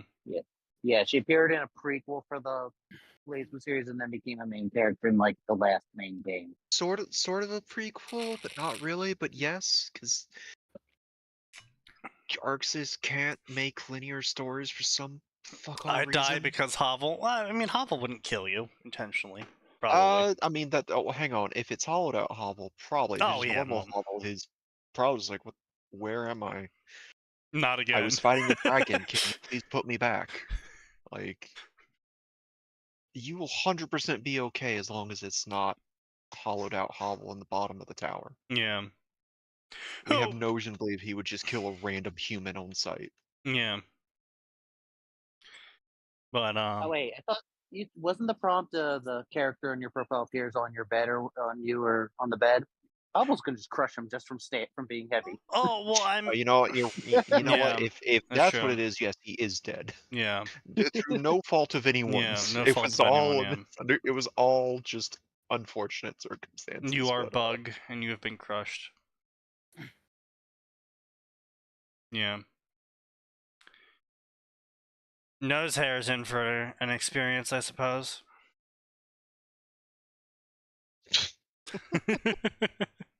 Julius Caesar Todd Howard. It's Gilliam and Todd Oh, no. Howard, but so somehow even worse.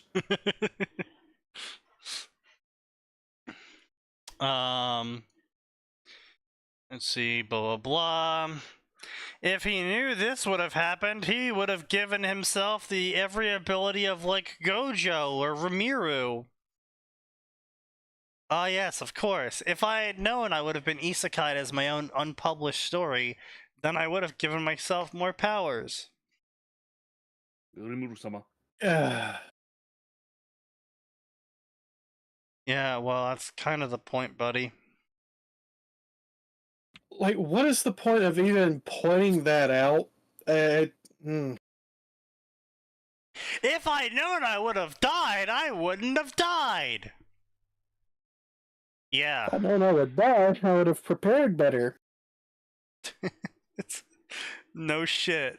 You don't say. Instead, he wanted to be original. Those are some hefty words, author. Those are some very hefty words. Are you sure you want to say those words? Well, he said them, so he must.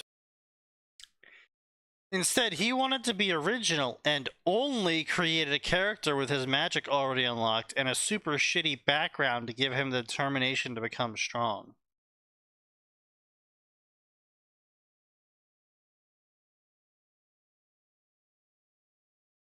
Okay. Sure. Oh, well, at least he was a fan of Fairy Tail, and the letter did say he had the genes of one of his favorite characters. If it was the character he was thinking of, he was all that for this life. No time to worry about that now. First I have to get out of the forest, Eric muttered with a sigh as he continued walking, the pain of his magic slowly returning to his body and his stomach rumbling with hunger being his only thing keeping him awake as he stepped stumbling in the direction of where the letter said the town was. Yeah, author, can you put some more fucking periods in there?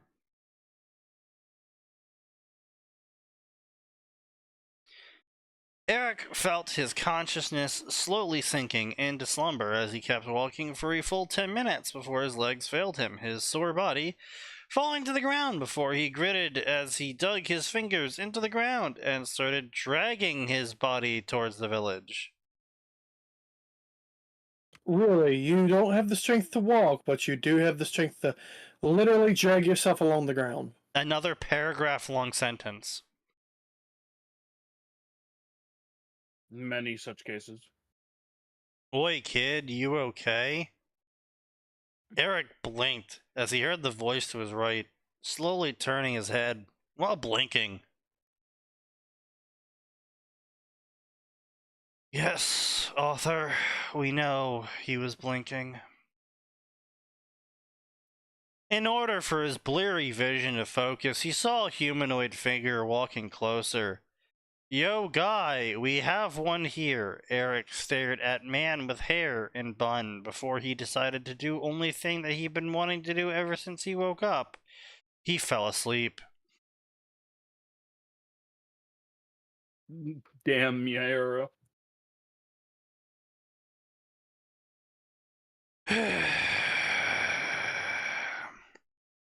Author's note. Blah, blah, blah, blah, blah, blah. I will say that the something extra that my character gets is from another isekai story, but I won't bring that up until a couple of arcs in. You motherfucker. Check out my Patreon, which No. is 7 weeks ahead. Can we make it 0 weeks ahead? And just not read it. Okay, Krang Crimson Nova. Alright, sure.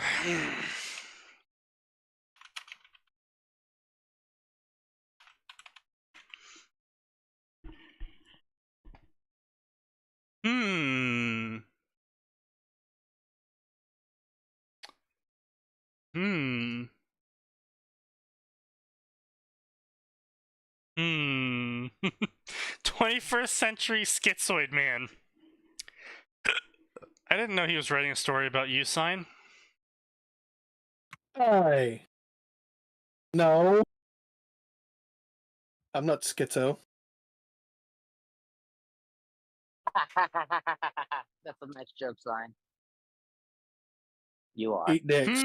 Interesting. Okay, well, here's a King Crimson. Maybe this is it. Oh, it's same picture. Okay. Why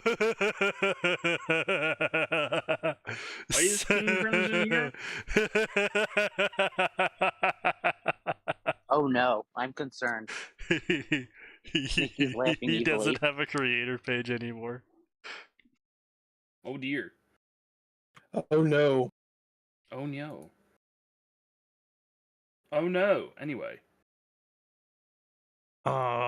Does he not have a Patreon anymore? Wow, Jesus Christ, this guy has a lot of fanfics. Self-insert Airbender, self-insert Avatar, self-insert Avatar, self-insert Avatar. King of the Underworld, Korra and Toph's son. I'm sorry, what? Whose?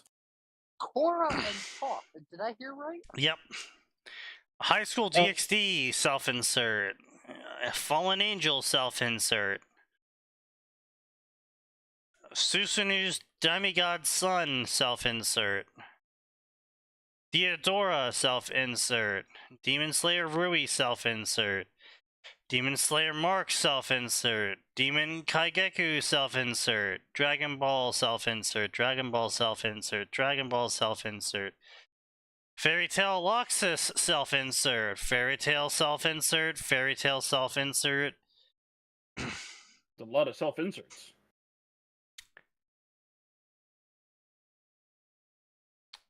Mr. Million, Mr. 1 million with one for all self-insert. Of course, why not? Shigaraki self-insert. Of course, why not? Overhaul self-insert. Bakugo self-insert. Naruto, but he's Danzo's heir self-insert. Jesus Christ. Naruto Gaara self-insert. Konohamaru self-insert. Male Hinata self-insert. Boruto self-insert. Buggy self-insert. King self-insert from One Piece. Law self-insert from One Piece. Beppo self-insert from One Piece. Ace self-insert from One Piece. Poseidon self-insert from One Piece. I'm noticing a pattern.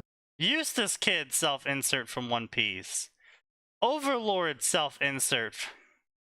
Sabus from Overlord self-insert. Paladin Noble self-insert from Overlord. Jesus Christ. This dude. This dude. This dude. It's like he can only write one character. Him. Yeah. The only character he can write is him. He is not him. Like he may have taken the whole write what you know a little bit too far this time. I mean, maybe it's the only thing he does know. I mean, don't get me wrong, I write essays, yes, but I fully admit they're literary junk food. I write them for fun. But I also have other shit that I write.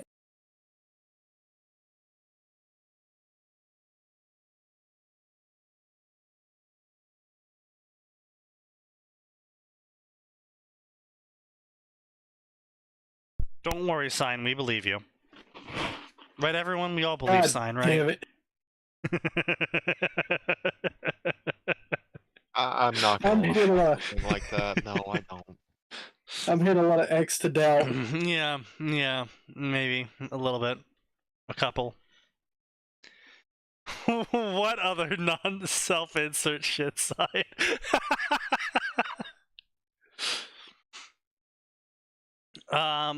I'm reminded of that one Overlord bug made Taylor fic. Yeah, that was actually pretty good. That was kind of funny. That sounds like it could be interesting, actually. Yeah, so effectively, Taylor wakes up at the same time that the start of Overlord happens, as in Toma, the bug made. Mm-hmm. And I think she has all of Entoma's memories. I don't remember if that or not. Or memories, air quotes. But she starts being like, maybe we shouldn't kill the village, Irons. And like tries to recommend less evil things to Irons because he doesn't realize how evil he's being with his decisions. And then Ainz gets gaslit by his entire party. Well, no, everyone kind of starts, like, being super suspicious of her not being truly loyal, and that's where the story ended. We only got, like, 3 chapters in.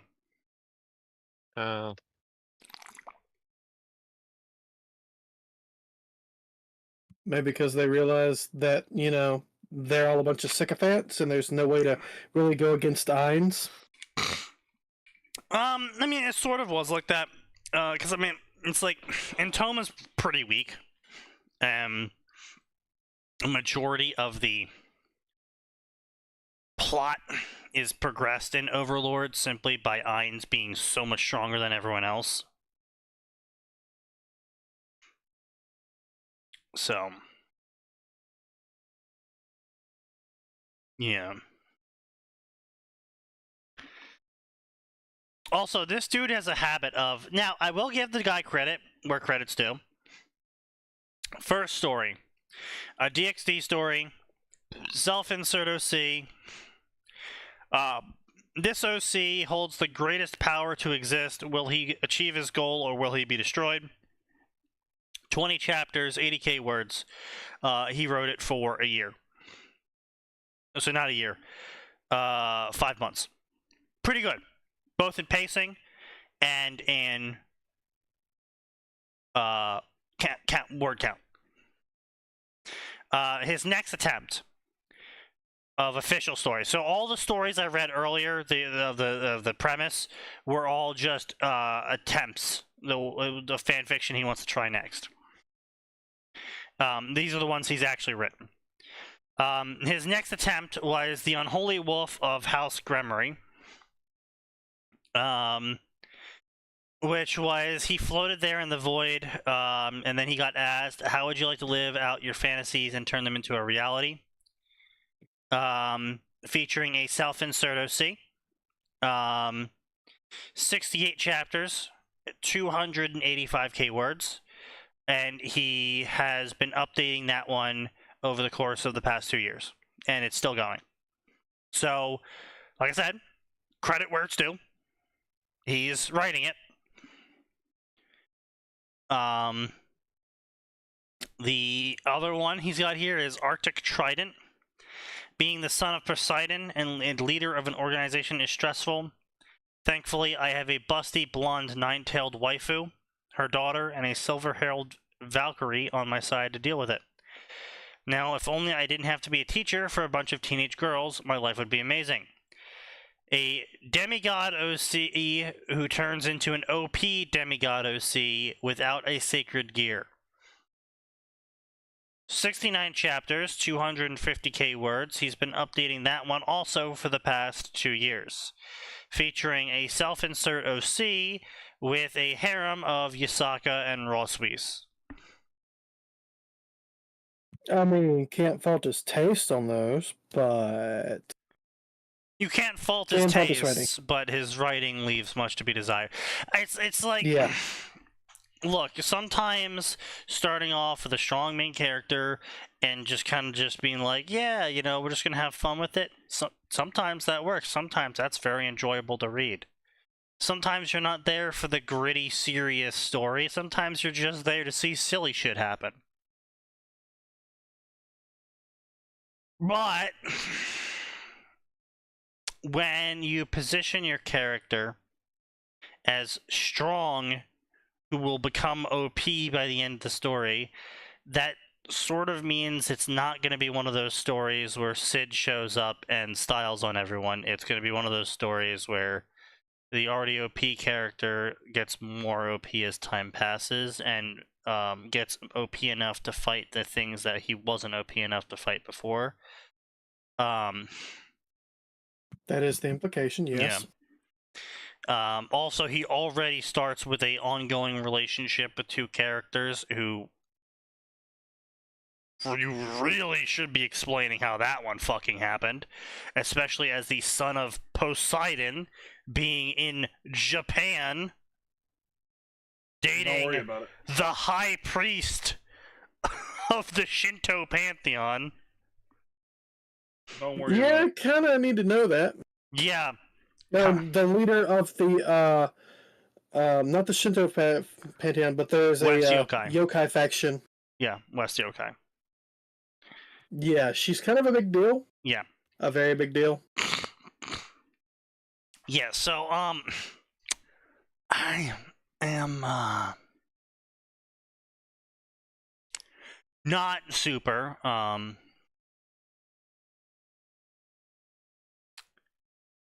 yeah.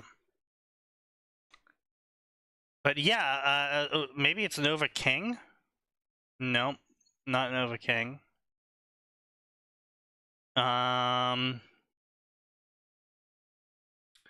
Yeah, I think I I think he actually closed his Patreon. That's actually fucking hilarious. My honest reaction. This might be Phantom, but is she able to leave the city? I don't think she is.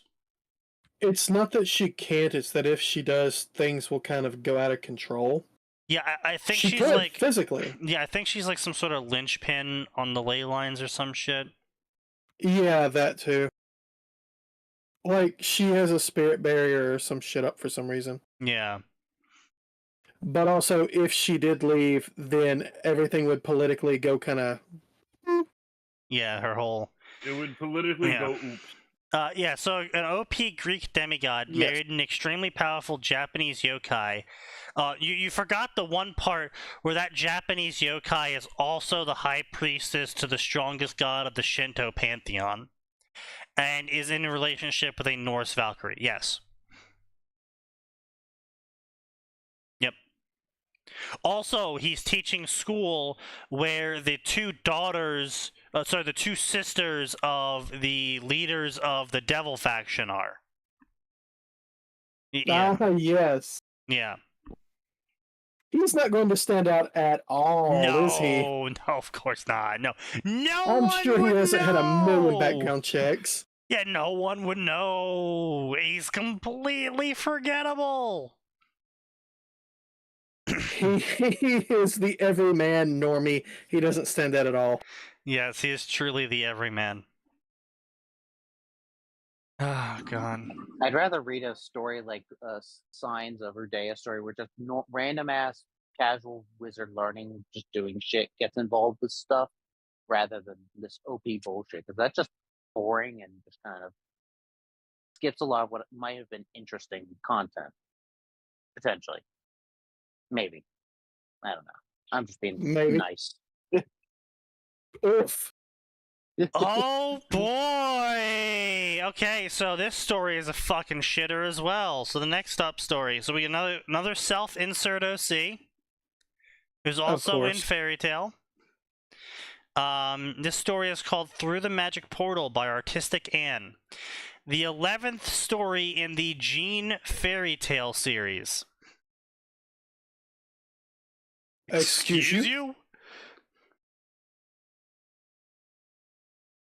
Why is there that many? Oh my god. The bro had a fucking... Oh, this is cringe. Oh, this is cringe. Okay, yeah, well, we can see peak female author here when it isn't being degenerate. Usually, all of the fanfics I write involve a self-insert OC fixing everything because some characters just need some help. Or I want to experiment with the canon characters by throwing them into an unexpected situation. I currently have many unfinished stories and ideas. Hopefully my ADHD... I thought this author was a man. New female. The followers of Jean D. Vigili. I do intend to finish her story. I know it's been years, and those years have been spent retweaking and re-editing what's been published. But it was revealed to me that I should leave it be now. As one grows as a writer, you'll always see the shit you could fix in the past, but as I've noticed, it deters you from moving forward. Yeah. And that's why I don't let Sign post anything without me reading it first for my story. Oh, come on, no, I'm not that bad. Bitch! You can't spell! Yes, I can. Oh, that's To be funny. Fair, that You, news not that bad given the amount of stories we've I read. haven't seen your work in progress, and I'm probably he's probably that bad. Sneaky has to probably get on him. Bitch, I remember. Yes, Sneaky of all people, yes. I remember the time that you posted a chapter of your totally not cringe-ass gamer original story. And I said to you, why did this character do X? And you're like, There are times, yes, there are times. But no. Hey, it's like, so specifically, it was, he just spent multiple paragraphs talking about how the creatures that were hunting his character were able to acutely sense mana usage. And so he proceeds to use a teleportation spell, and then uses more mana to run away, and then stops, and has his character use a extremely mana-intensive beacon spell so he could shoot mana radio waves. This is the was far enough away. I remember this argument discussion. The normie I use common sense man. Yeah, the Mr. Common Sense man. He was far enough away. He was wrong. You know, Sign really is. Sign is the idea person. He needs someone to say stop being stupid. Yes. I did go back and fix it. Yes, Did I not? he did go back and fix it after we laid out a multi-paragraph response as to why everything he just did was dumb as fuck. If you would have probably posted it if they hadn't said something and then gotten called out by everybody. Yeah, he would Then have. I've just rewritten it. Your haters would have been on you like no Monsters, this is bait. Yeah. Yes. But no, it was important because this is why one of the characters in the main cast died, and so I was like, "Hey, you might want to really ship shape this one because you just killed off a favorite main cast member. You might want to make sure that And this that's one fair. isn't retarded." I didn't do enough explaining. You also did not mention that the character thought he was safe before he activated the giant mana flare. Yes, that too. Yeah, people got pissed. I can imagine people got pissed. Oh, lots of people got pissed. Which was the entire point. Yes, I know. You write out of spite for people. No, in this case, well, yes, it was spite, but I got too many people saying nothing bad ever happens to science characters. All right, motherfucker, you asked for it, back by popular demand. Signal Noise 2.0. Nothing bad ever happens to science characters, he says, unironically after reading Signal to Noise. The monkey's paw curls. Again. Why did you wish for the same thing twice? Some people are just masochists. I want you to double world hunger. Okay. Yes.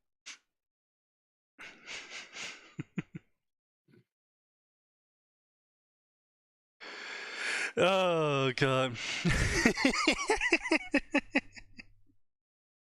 Increase the divorce rate. Oh, no.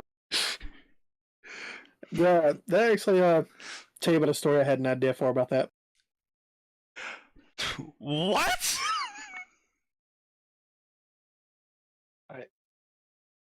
You okay, Sneaky? You just said what and then cut out. Yeah.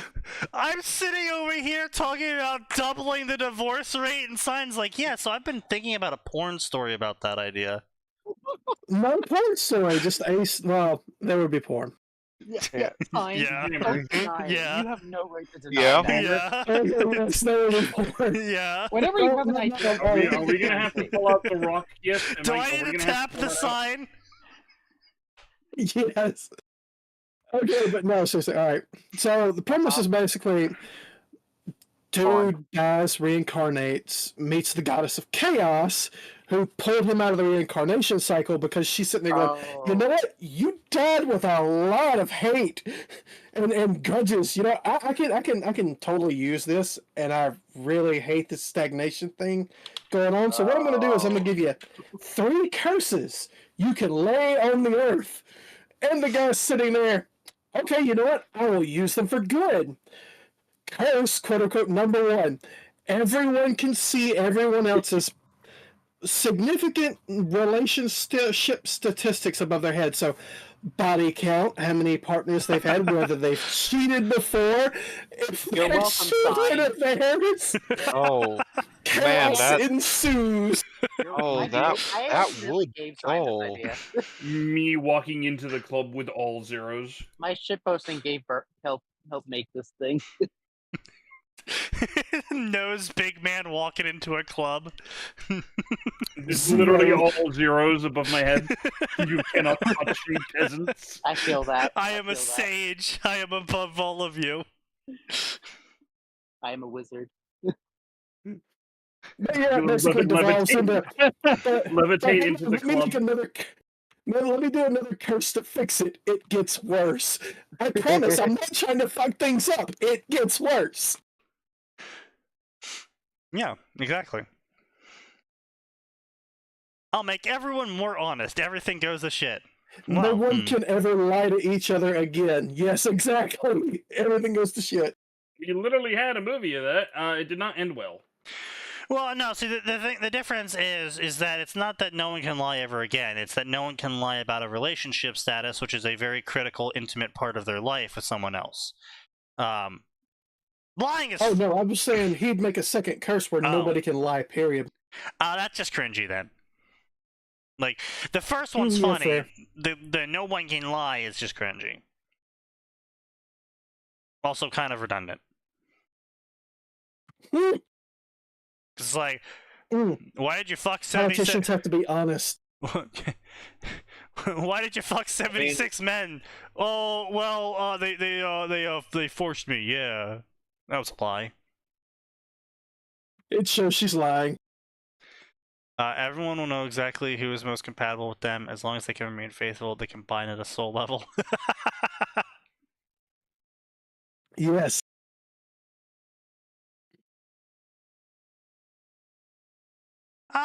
I mean, Whole generation's almost completely unfit for anyone.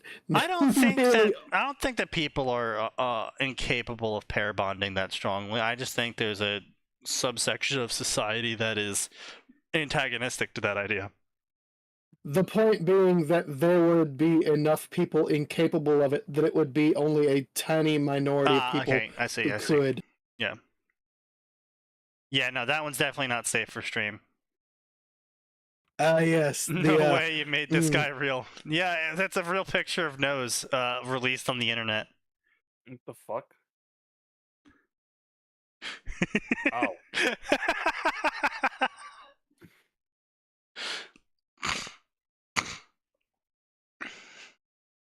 Yeah, I know, I right? am not. I Yeah. am insulted that you would insult me with this. His favorite Space Marine faction is the Wolves. So it was always I inevitable. fucking He attacks hate you the directly. wolves.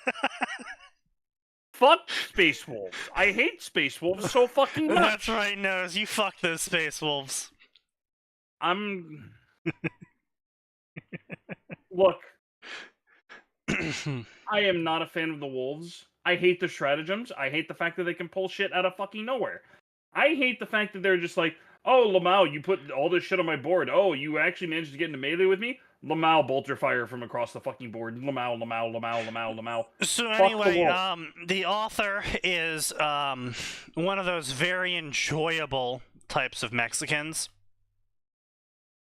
And I say that because they include Spanish randomly in their story at random times in the narrative and in dialogue, because their characters will frequently talk in Spanish for no other reason than talk in Spanish. Are you in Bleach? No, then it's not okay. Like, she goes, I stared in horror as Magnolia, Fairy Tale, Miss Ne Nakamana et Familia. Oh, so she might be Italian. Worse. Disintegrated into nothing. Like, just random other language. Also, San. For some reason, she goes around using Japanese honorifics as well. Ew. So she speaks in Italian randomly. She calls everyone San and Kun.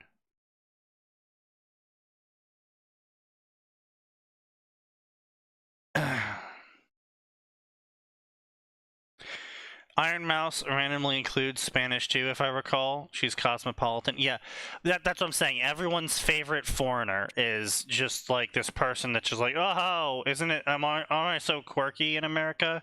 I'm just so quirky. I include other languages that no one else understands in my normal speech, and they have to just figure it out. I'm so quirky. That's why I have a translation add-on. What? In my browser, I highlight things, it translates it. Okay. Specifically for assholes who do that when they write things. Okay. I wish I could translate speech. I was really Fair confused. Don't worry, Sneaky. No, for writing. Several of Thanks, us were Tension. right there with you. Tension, why the fuck are you using light mode on YouTube? Jesus Christ, my dude. Leave. I don't want your thumbs up. You Cursed. foul light mode user.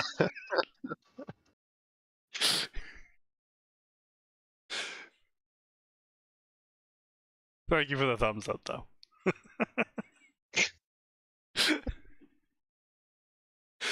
Seriously, why would you burn your eyes out?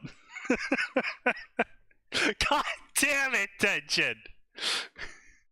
I love the duality of everybody. Like, fuck you, Tension. Fuck you. Thank you for the like. Fuck you.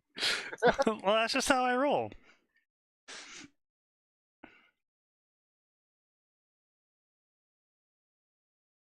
No. Fucking.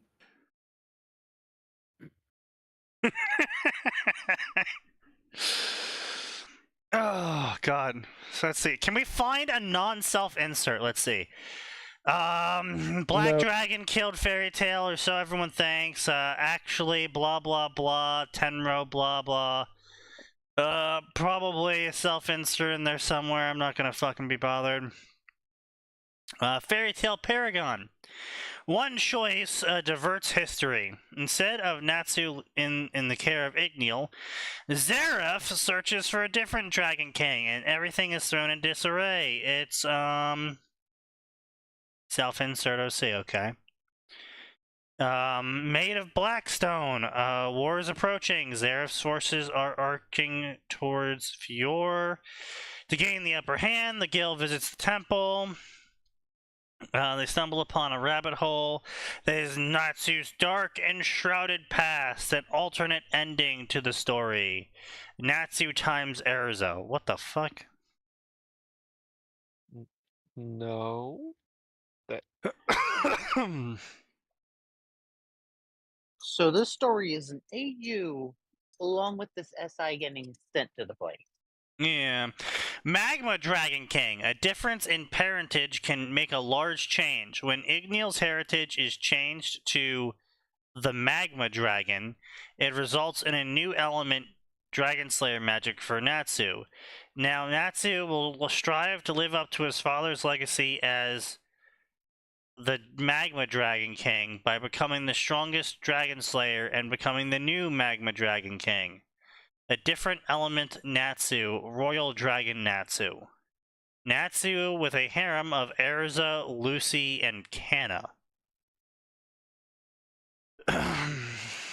Well, first off, unless Fairy Tail introduced this when I wasn't looking, but that means Natsu can only eat magma, which is very rare.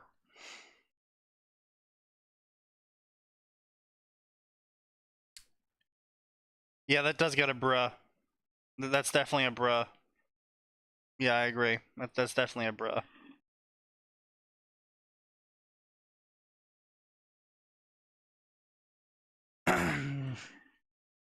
Italiano, mamma mia. Yeah.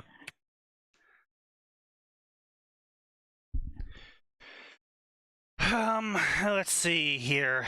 Dante's harem. This story follows a self-insert OC who is the older brother of Mira named Dante. He's a secret S-class wizard of Fairy Tale and everyone really loves him. However, he has a secret. He desires his younger sister. Oh no.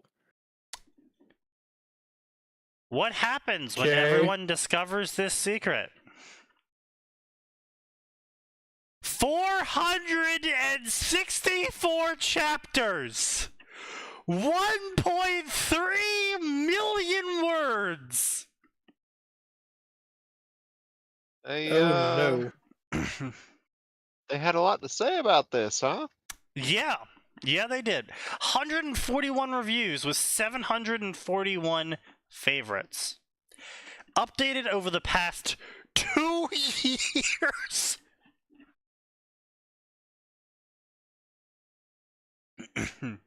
Yeah, I know. Their author name is Erotica Author 69XXX. Okay, we found one of Sign's old. Yes, this is one of Sign's vault Lies. accounts. Lie. Sure. Let's go with that sign. Gotta deniability. Yeah, he's got to deny it.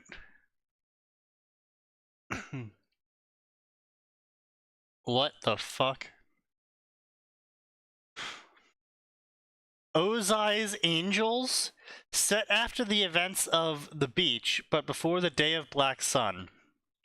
Azula has shameful feelings of lust for her own father. Well, it wouldn't be the weirdest thing that's Yep. happened in that family. Oh, yep, female author. Yep. Yep. FBI should be knocking on that door any minute now. What happens when these feelings get known to Ty Lee? Will Azula finally achieve her twisted desire of fucking her dad? And if she does, will she pull Ty Lee and Mai into Ozai's harem as well? Truly cursed. I mean, I can understand if she had the hots for her brother, but her dad, no. That's pretty much canon at this point. Or everyone wishes it was. 9 chapters, 32,000 words. Heartfilia Harem. This story follows an original character who is Lucy's younger brother named Jay. Jay was sent away by his father to learn the family business. Eventually, Jay ran away from learning the family business, but it was too late because Lucy already disappeared on Fairy Tale Island. After 7 years, Jay hears about Lucy's return and tries to reunite with her. However, he lusts after her girl flesh. Her what now?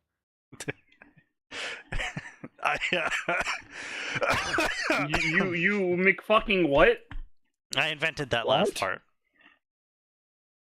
But Lucy's in his harem. I mean, So effectively, I'm right. Let's see here. We got Fuda Juvia. Juvia drinks a fucking mysterious potion, and instead of making her irresistible to Gray, she gets a penis. What will happen to Juvia as she wrestles with this change, especially as her new appendage comes with new desires for her female guild members? Involves Fuda female times female. Mass harem. can we just not? Yes, please. Let's not. 24 chapters, 95,000 words.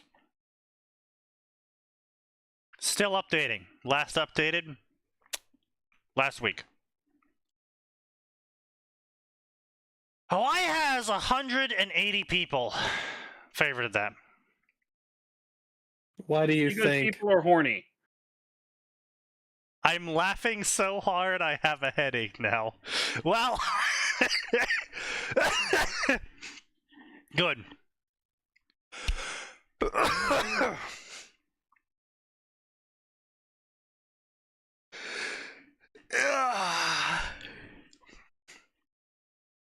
Axel's Harem Academia.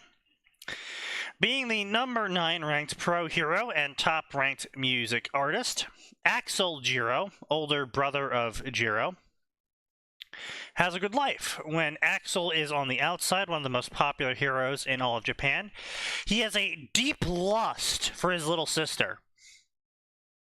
Stop that immediately. Of course. Whatever clever ruse this is, you must stop it immediately. What happens when Axel is approached by All for One and he offers to make his dark desire come true?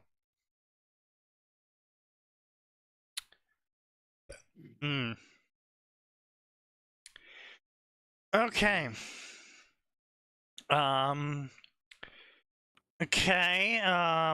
more incest relationships, will Cora join in on the family fun? Okay.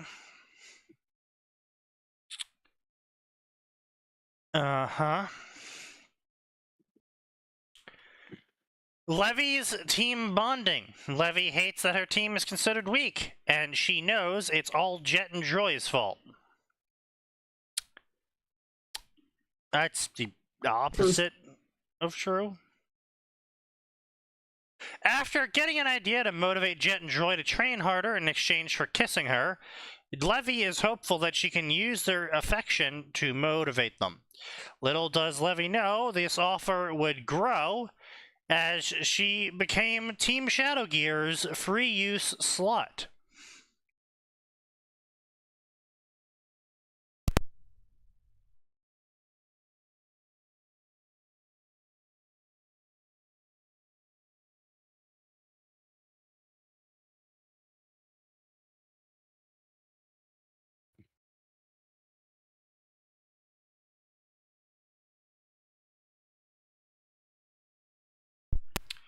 I see that this author had a very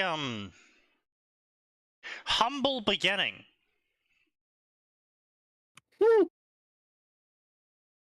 Let's see here.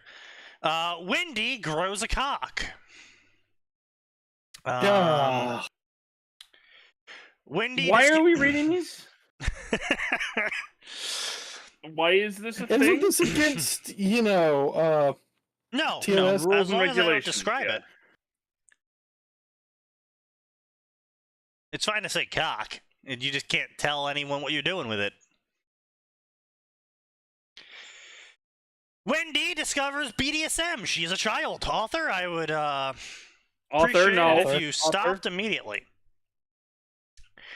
She is shocked to discover that she gets off on the idea of BDSM. Erza catches her, and it just so happens that Erza is a dominatrix, and she will now punish Wendy. All right, author. I'm going to need you to step in this chamber here. Today on Whose Line Is It Anyway? Things you really shouldn't be doing in fan fictions. Let's pull that scene from a hat. Who's up first? Let's see here. We got Asami, Daddy's Girl, a Legend of Korra story featuring Asami, the lesbian pairing for Korra. And she, in this story, decides that she wants Daddy's dick.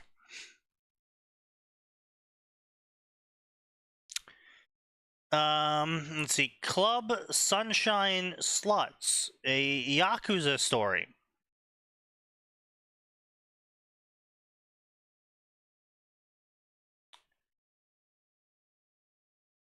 Goro takes over Club Sunshine and turns everyone into a whore. Of course. Sure.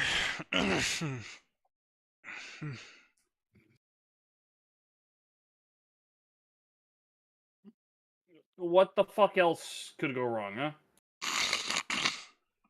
huh? Nothing, considering that's all they wrote. Good. Anyway, I think that's a great place to leave off for the night, don't you, gentlemen? Just Yes. stop. Yes. But do not despair, because on Friday we will be back, for there is always more